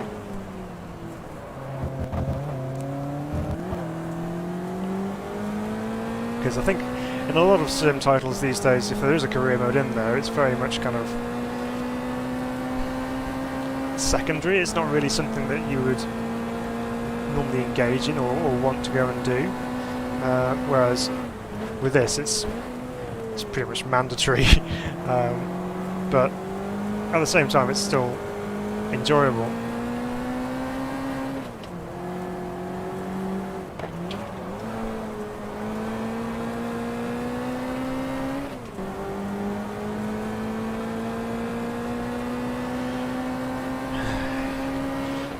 So you can tell that these cars are not exactly as you would expect. They're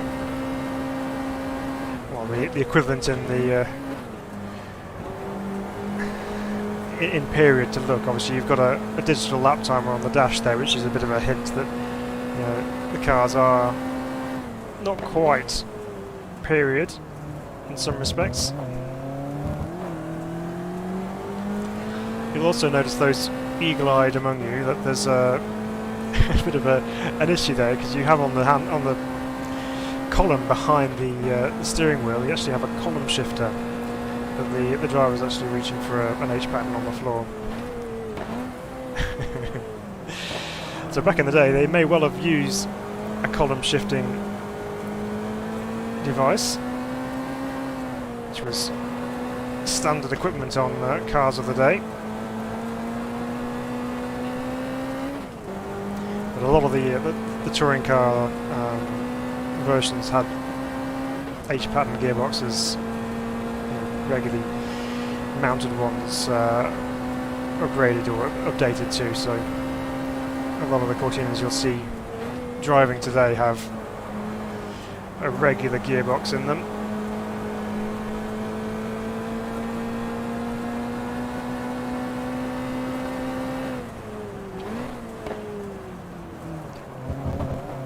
Okay, nearly there. Probably just one more lap, I think.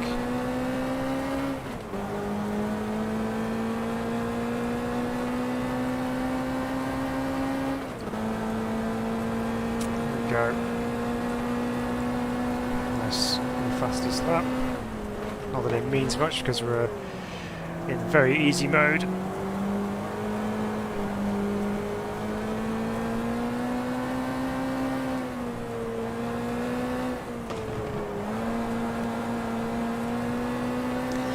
Better leaving it in second gear through there, it seems to pick up much nicer.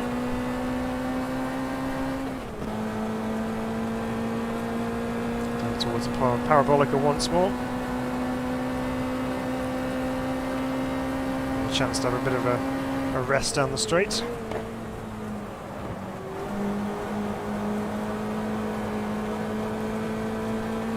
Attacked by moths. Sure Jim Clark didn't have to deal with that.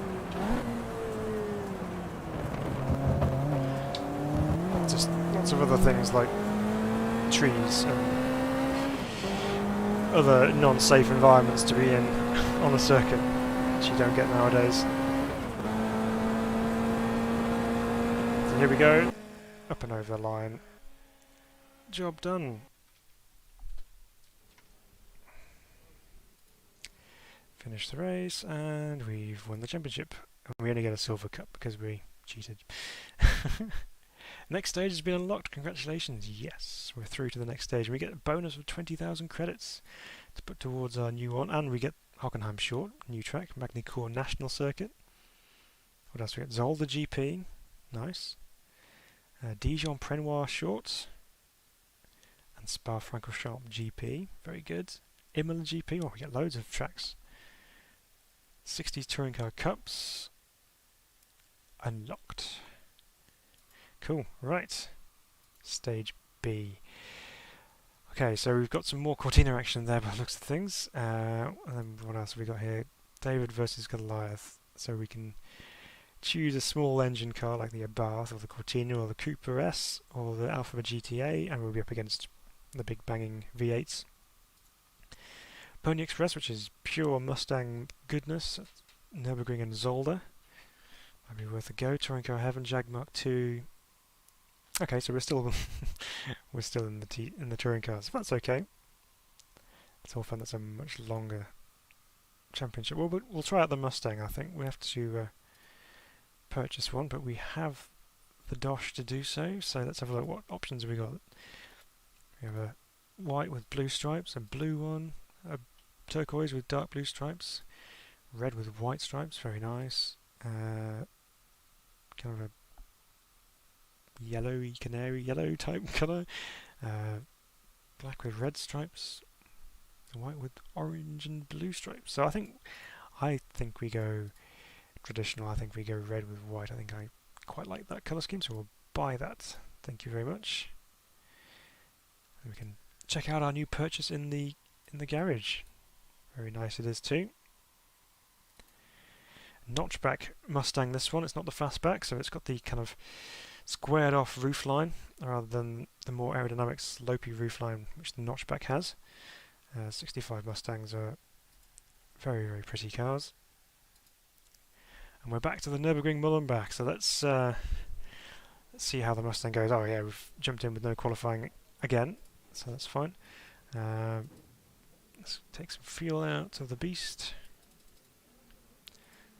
It's 5 laps, isn't it? Yeah, it is. Okay. We'll give it 9 laps just to be safe. So here we go.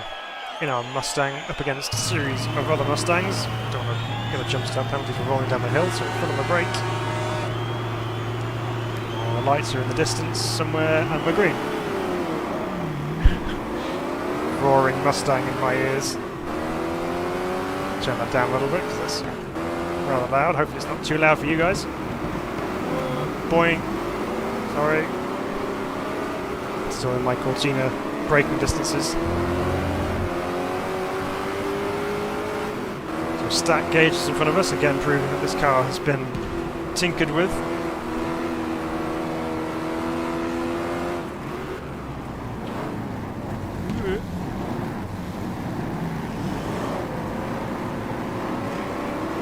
It's definitely not as comfortable through here as the Cortina.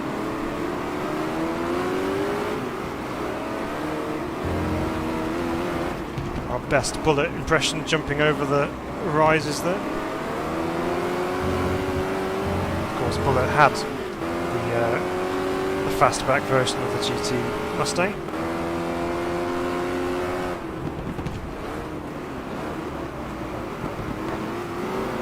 I'm just going to throw it up the inside there.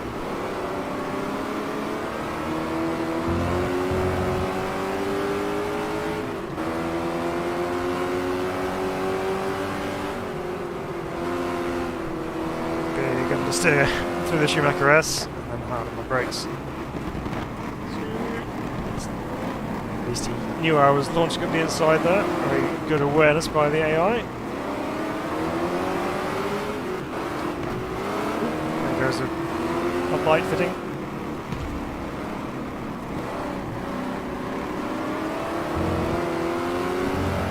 I have to make some adjustments to get the rear end moving around. It's a little bit understeery.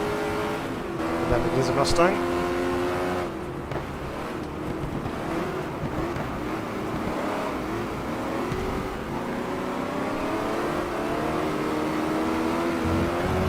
And trying to get the power down and just rotate the car, but it just wasn't having it until the very last minute.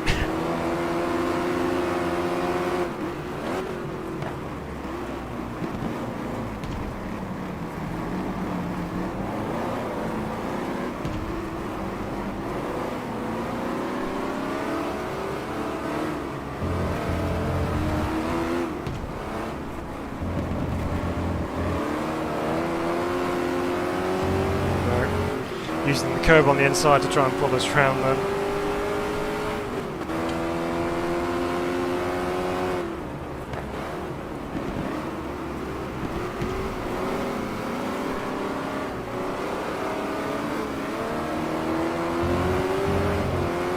Oof. Big snap of oversteer on the exit.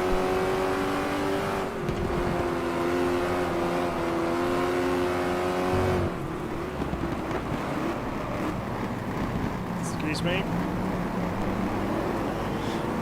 Last minute lunges are definitely our thing into there.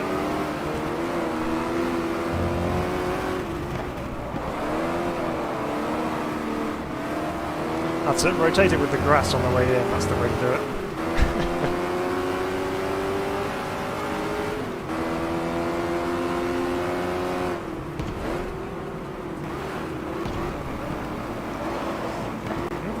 Another one.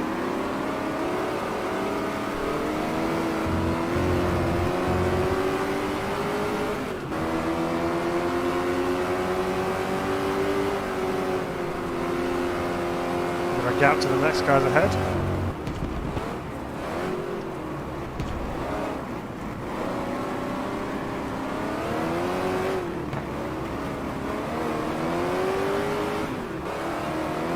used to the car a bit more now.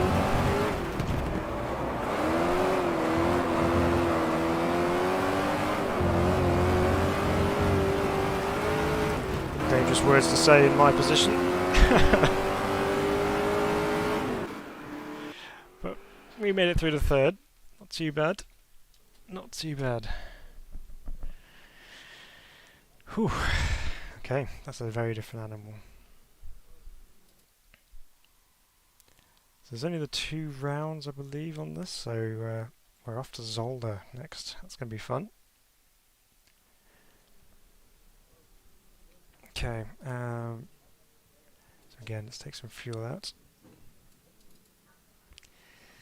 Right.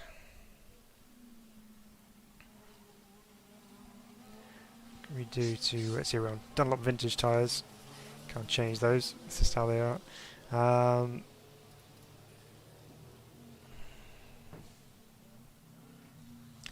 Just stiffen up the front anti-roll bar a little bit and just see what that does. Usual tightening up the rear end trick on this, see what that happens. Probably be uncontrollable, but here we go. Zolder. One of my favourite circuits. It's a good little technical track.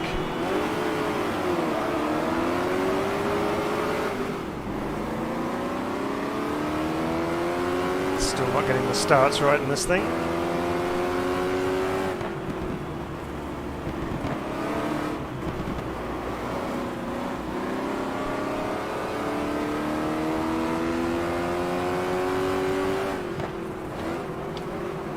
This was always one of the circuits, along with Spa-Francorchamps, which, if you had hardware that wasn't quite up to the job of running the game, Zolder or Spa would be the ones to trip you up, just because of the sheer number of trees.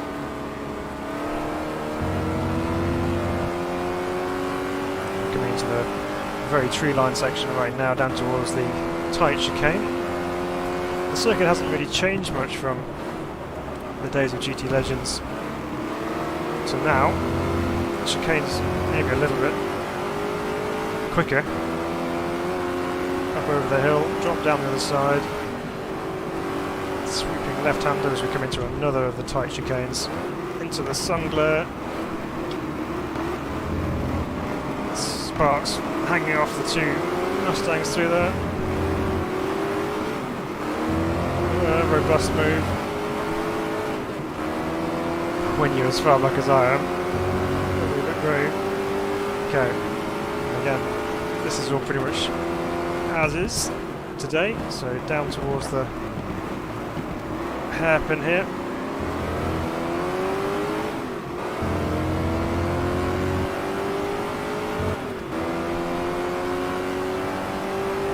And this final chicane again is pretty much exactly the same as it has been.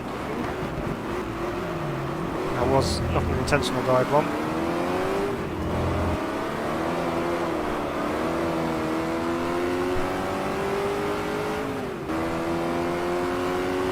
Probably should do some practice rather than jumping straight into these cars. It's going to be stuff P7.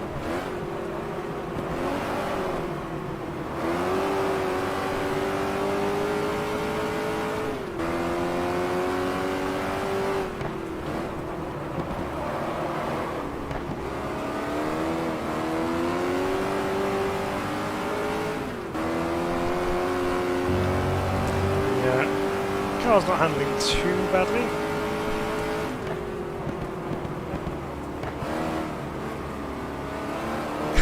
I say too badly, it's understeering like a pig, but we're working our way through it.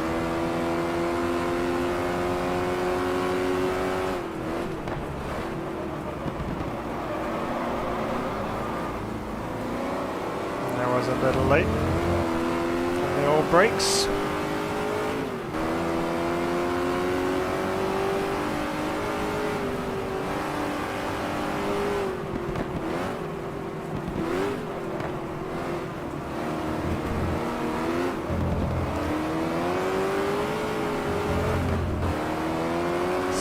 Tyre smoke everywhere from the Mustangs. They hang the rear out around all these corners.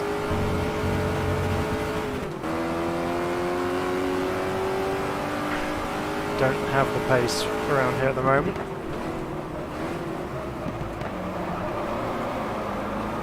No, all the ability.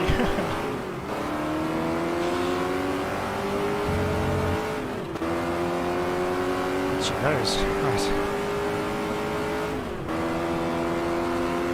Oh, I felt the drive a bit smoother. I need to be early on the brakes as well because we're not getting it stopped in time, and that's not helping our overall lap time.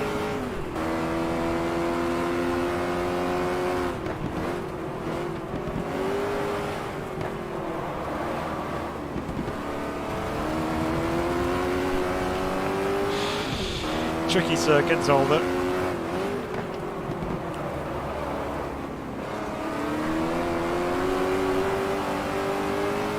There's all wind farm all over the left hand side there nowadays. That's the grass. Blame the sun flare. Good pin. Oh, we were 7th, we're now back in 8th.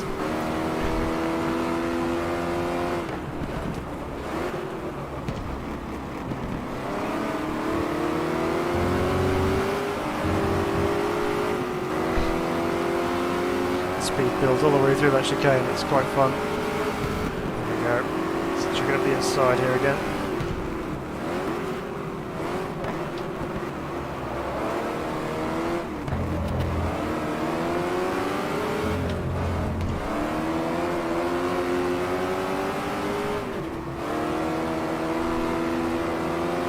Short shift into 3rd because otherwise you rev out in 2nd gear to that right-hander.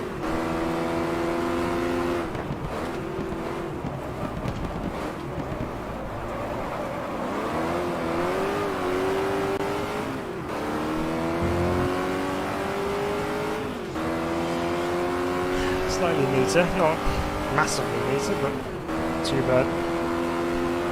Okay, brake a bit earlier there. We actually found the apex for a change.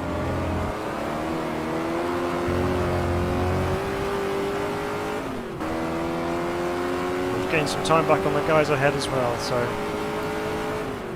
probably all too little too late.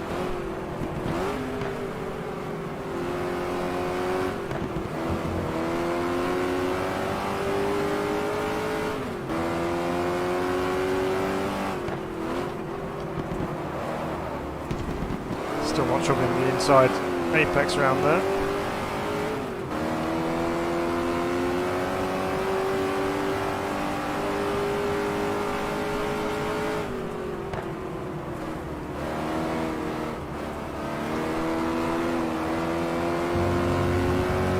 Let's play with the throttle, see where the grip is through there. It's such a quick corner, but when you have understeer to deal with.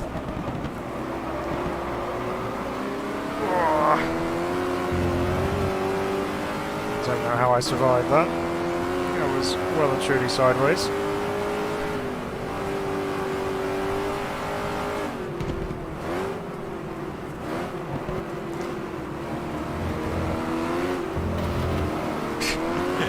Just launched over the curve on the inside. Oh.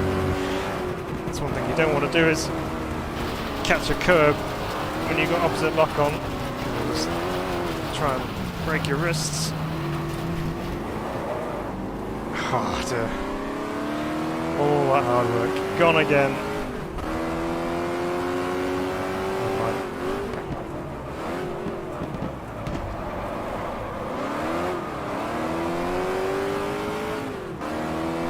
That's where the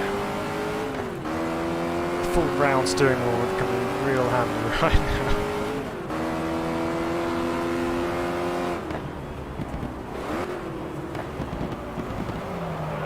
It's all gone downhill.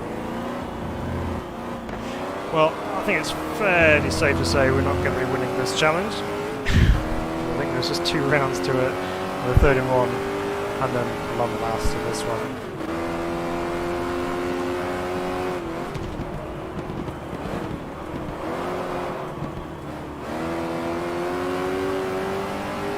Maybe our setup changes didn't help us, they've kind of gone the opposite direction maybe. Because there does seem to be a bit more understeer than there was.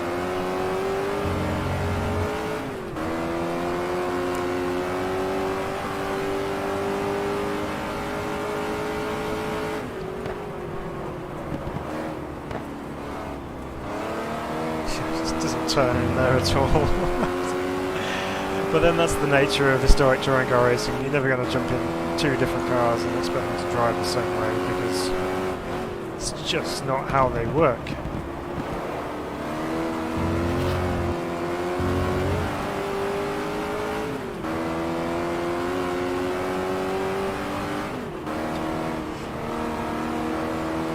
I might still be able to just nab this guy's position before the end of this one. Might have to be forceful, but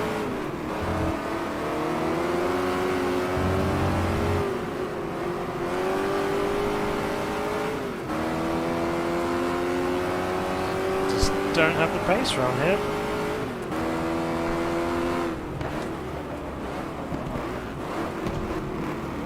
There we go, opportunity presents itself, sort of.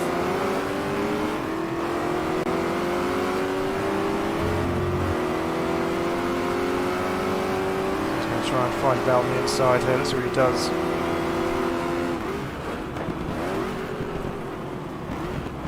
Bit of space.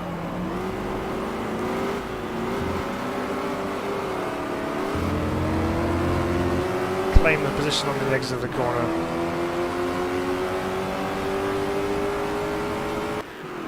And across the line. Don't give up, it says. Yeah. I'll try not to. But that was pretty poor performance, 20 seconds back off the leader, yeah. And we finished P5 in the end in that one, so no win for us. Russell, welcome along. Sorry I've not picked up your messages. The sim is very old. Yes, it is. GT Legends on Steam. It's pretty cheap, yeah, $7.99. 2005, 16 years old, incredible. But great fun nonetheless. Well, let's we'll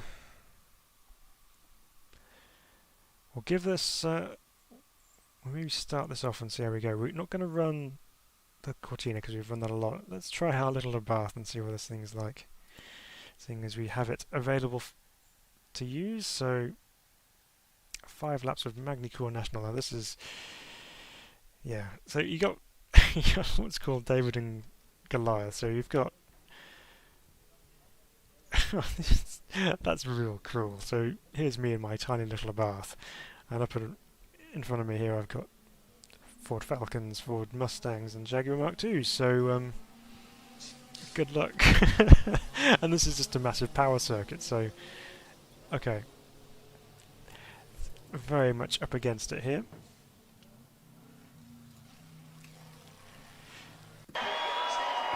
Come on, little Abarth, you can do this with its stuck together windscreen wipers. Utilise all that downforce from the engine cover being lifted.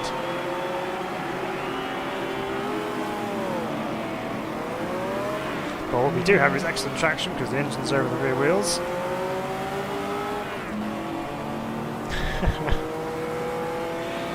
Right, let's go round them up. Give them a terrible time.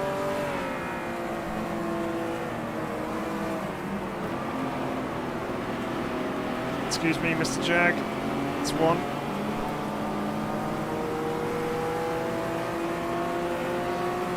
Okay, we've actually got a bit of a run going here. So the national circuit, for those who know Magny-Cours, normally would be coming down here to a really tight right-hand hairpin. And instead of doing that, we're going to be on the brakes and we're going to be flicking up over this little crest here.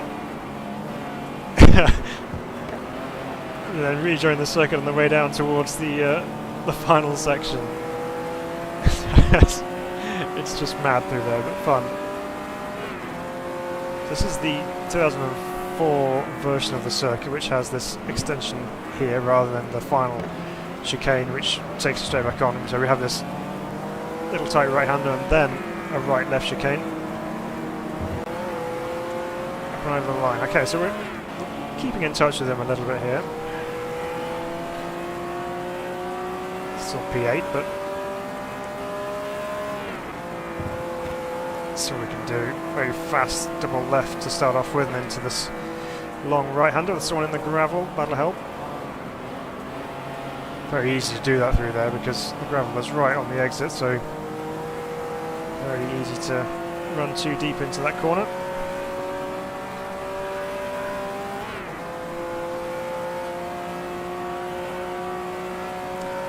And as expected, all the big V8s just catapulted off into the distance.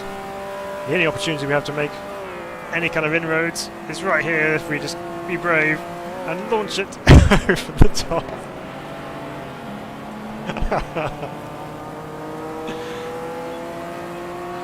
I think if we didn't have that jag in the way, we could have kept that pin then and just seen what happened.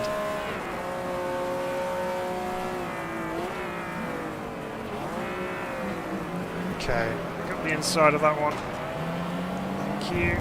Right, let's go get those Mustangs. Almost flat out through the final chicane. This little thing's quite fun actually. To P7.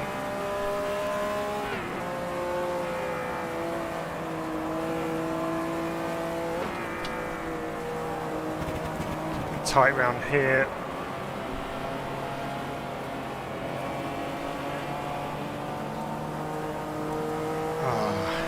Okay. Now we got the straight to bear as we get all the power of the other cars taking them away from us. Right, let's be brave here. Brake at the 100 board. And okay, that was a bit too much of a cut. But we pulled some time on the jag. Probably best not take that much gravel next time around.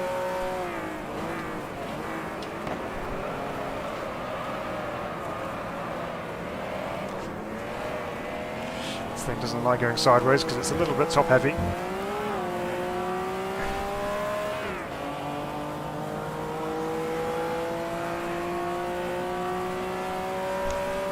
3.2 seconds back.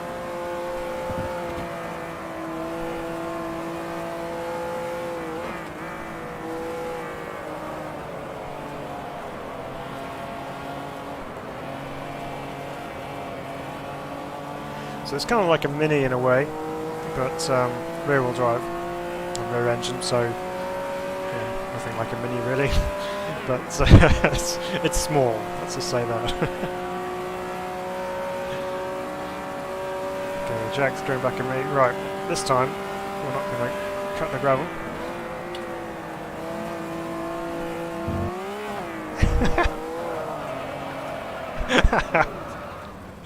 Yeah, that was probably a touch ambitious. The curb is so brutal. Maybe we should have taken the Cortina, or might grab an Alpha. Might stand a bit more of a chance.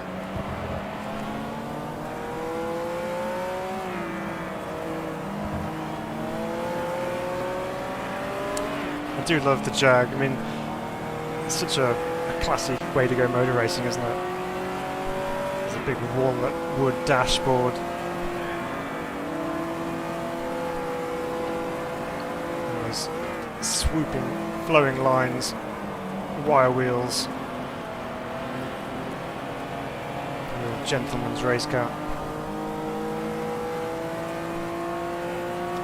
So this is one of the things I used to love doing with GT Legends Online when I discovered online racing with it.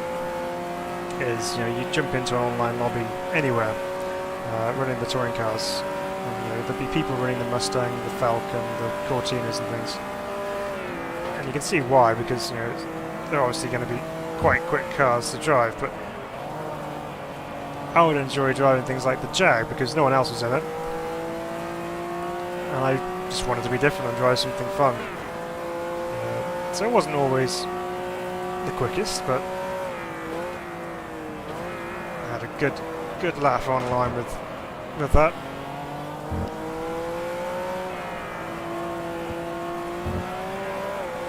I remember when it first came out, and obviously you have to go through this process of going through the game and unlocking content, and then you'd come across people online, you know, they're running the 906 Porsche, and you're like, oh, yeah, that's a fabled car, you know, they must have been, you know, they've completed all the challenges and things, and it's just like, you know, you come across them online, it's like, wow, that's really cool.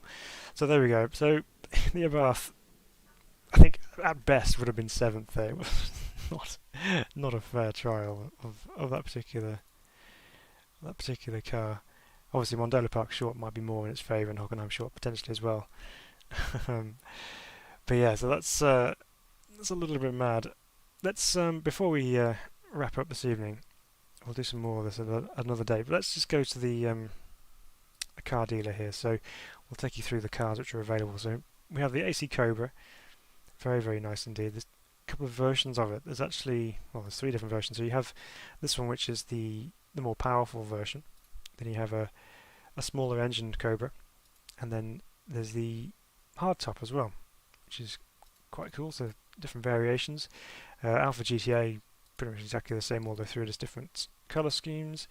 The Austin Healey 3000, which we've seen, very nice car. Enjoyed driving that. Mini Cooper S we've driven, and here the BMW CSL. Again, there's 2 versions of this. So this is the Alpina version, and then there's the Schnitzer version, which has the slightly more pronounced bodywork, which is, you know, really special piece of kit.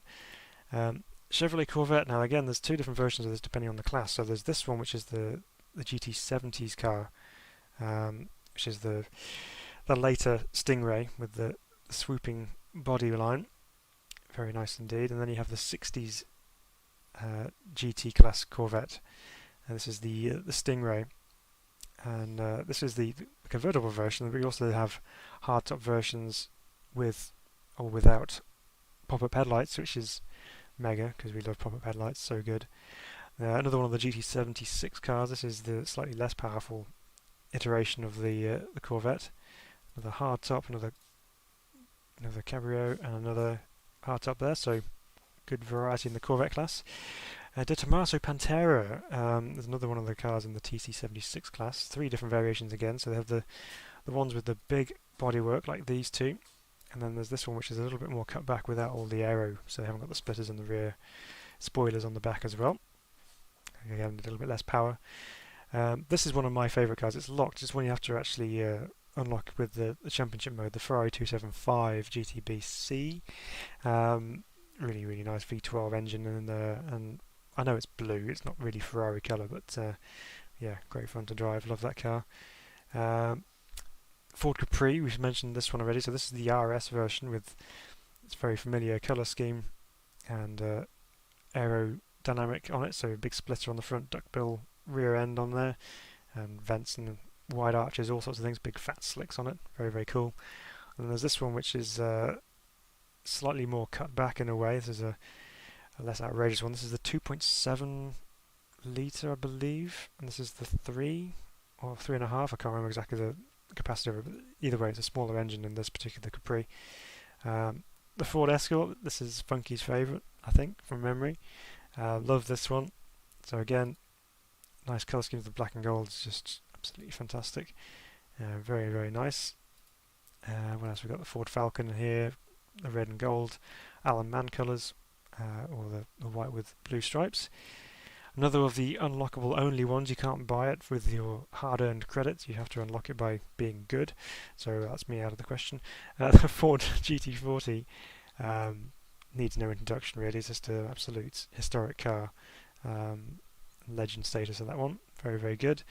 Mustangs we've driven.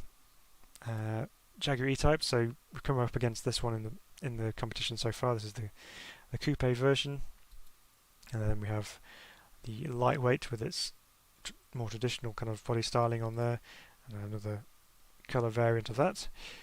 The Jag Mark II, just a simple racing green or a traditional blue metallic colour scheme available on those two.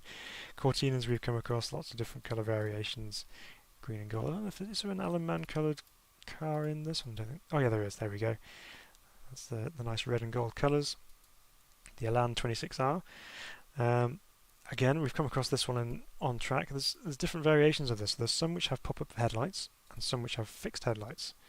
So I'd always go for the one with the pop-up headlights. And there's some which have this nice little air scoop on the side, which looks really cool. But nothing really makes a massive difference in terms of performance. It's just down to the look of the car. Excuse me. The Lotus Elite, which we discussed, quite a low-powered car in the GT category. Rarely gets a look in any racetrack on the sim. Again, mentioned about it being a Coventry Climax engine in there, so it's quite a slowish machine. The Mercedes 300 SL. This is another of the unlockable only options. One with the ugly number crossed out, or one which has just one number. I always used to go for this one because it was just nicer. But that was a fun car to drive as well. Really nice to throw that thing around. The Porsche 906 in the TC76 category. This is a really cool prototype Porsche, and very out of sync with the rest of the cars in the game, because a lot of them are more GT based cars. This is very much a prototype which was running at Le Mans. So yeah, very different type of car, and was quite strong if I remember rightly in the lineup. The 911 RSR, of course, you have to have a 911 if you're talking about historic racing. So you got this one with a huge spoiler on the back end, a couple of different colour options of that, and then we have some of the shorter ones with the duckbill spoiler on the back, and the Martini liveried one as well, which is uberly expensive compared to everything else. Everything is 100,000 credits, and the Martini one, which is maybe a little bit lighter, costs you an extra 100,000 credits. So yeah, a bit of a rare car, that one. Another one of my favourites is this one, which is the Porsche 914-6.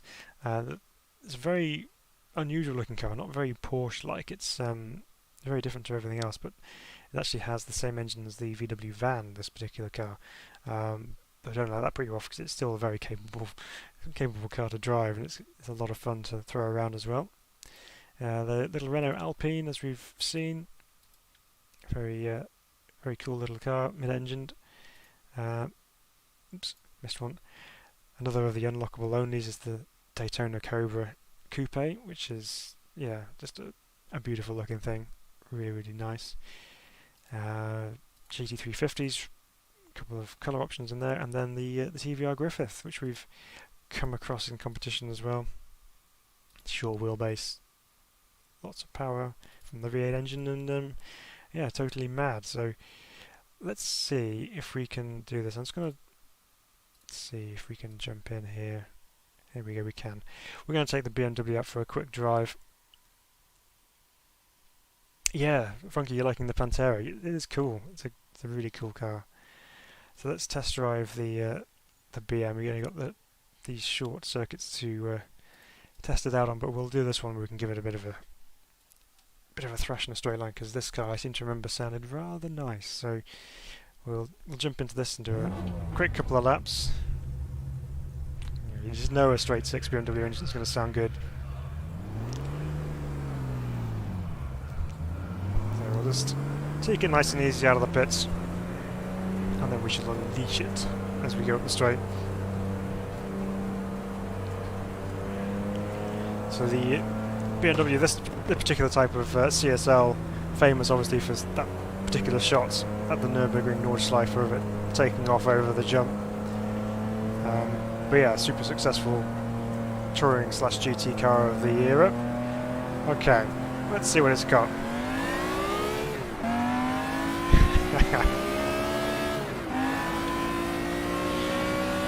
It sounds good.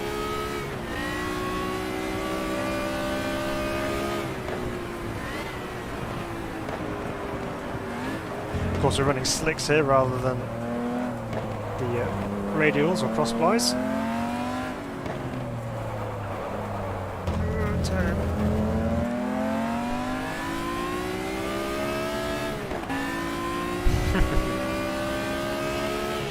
mean, obviously the sound sampling is missed that corner. Maybe it's not up to modern day standards, but considering its age, it really doesn't sound too bad at all.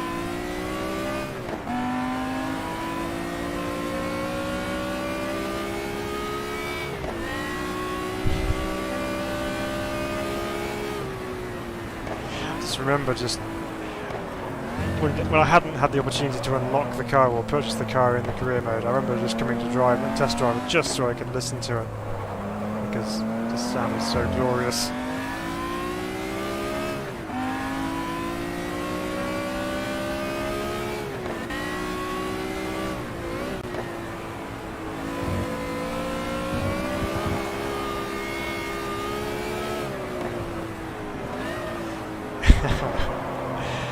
Very, very nice indeed. So there we go. That is our first foray into the world of GT Legends on the channel anyway. Really enjoyed having this little bit of a blast from the past this evening and just sampling some of these fantastic historic motorsport cars, and having some good races as well with the AI. It was, obviously they have their moments because AI does, but in general you can race with them quite well. But it's a lot of fun to be back in GT Legends, and of course there's the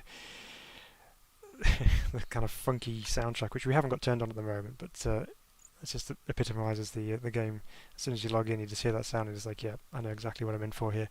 But yeah, so loved getting involved in GT Legends again. Hope you enjoyed having a bit of a look back here rather than the current stuff that we've been using in the last few weeks or so, but just trying something different, enjoying some of the history of sim racing, because I think it's important that we don't forget where we've come from in the past and what we were blown away with back in the day. So this came out and it was just so good compared to whatever else we had to deal with. I mean, we had the original GTR, which was a game changer in terms of its physics capability and its data logging and all that kind of stuff, which was just unheard of at the time. And then this was obviously out as well, which changed the game in a different way, but also in a good way. So it's important to remember where we were and what kind of tracks and cars and sims that we were driving and enjoying. Because today we are very, very spoiled in what choice we have available to us. There's so much out there that you can get involved in and drive, and there's always that debate of this sim's better than that, this sim's better than that. But if you find one that you really enjoy and you like driving and have spent a lot of time in, then that's all good. As long as you find something that you enjoy, which is the main point about sim racing. This is GT Legends from 2005, and it still put a huge smile on my face racing these Cortinas against Mustangs and more powerful machinery. It was just ace. So yeah, hope you enjoy that anyway. It was a lot of fun. We'll probably look to continue our challenge further on. We're going to try and get ourselves into the next stages, and we'll revisit those at a later date. But until then, we will have normal service resumed again next week, if you'd like to call it that way, in terms of what content we're going to be doing. And hopefully next time I'll actually have my microphone turned on at the start of the stream rather than part way through the intro and then making a fool of myself. So again, thank you for watching. Thank you for those who are subscribed to the channel. We really appreciate you guys and for what you do to keep us going and producing more content for you guys. So really big thanks to you. But we'll see you again very soon. Have a good rest of your weekend. But until next time, take care. Have a wonderful evening. Bye-bye from now.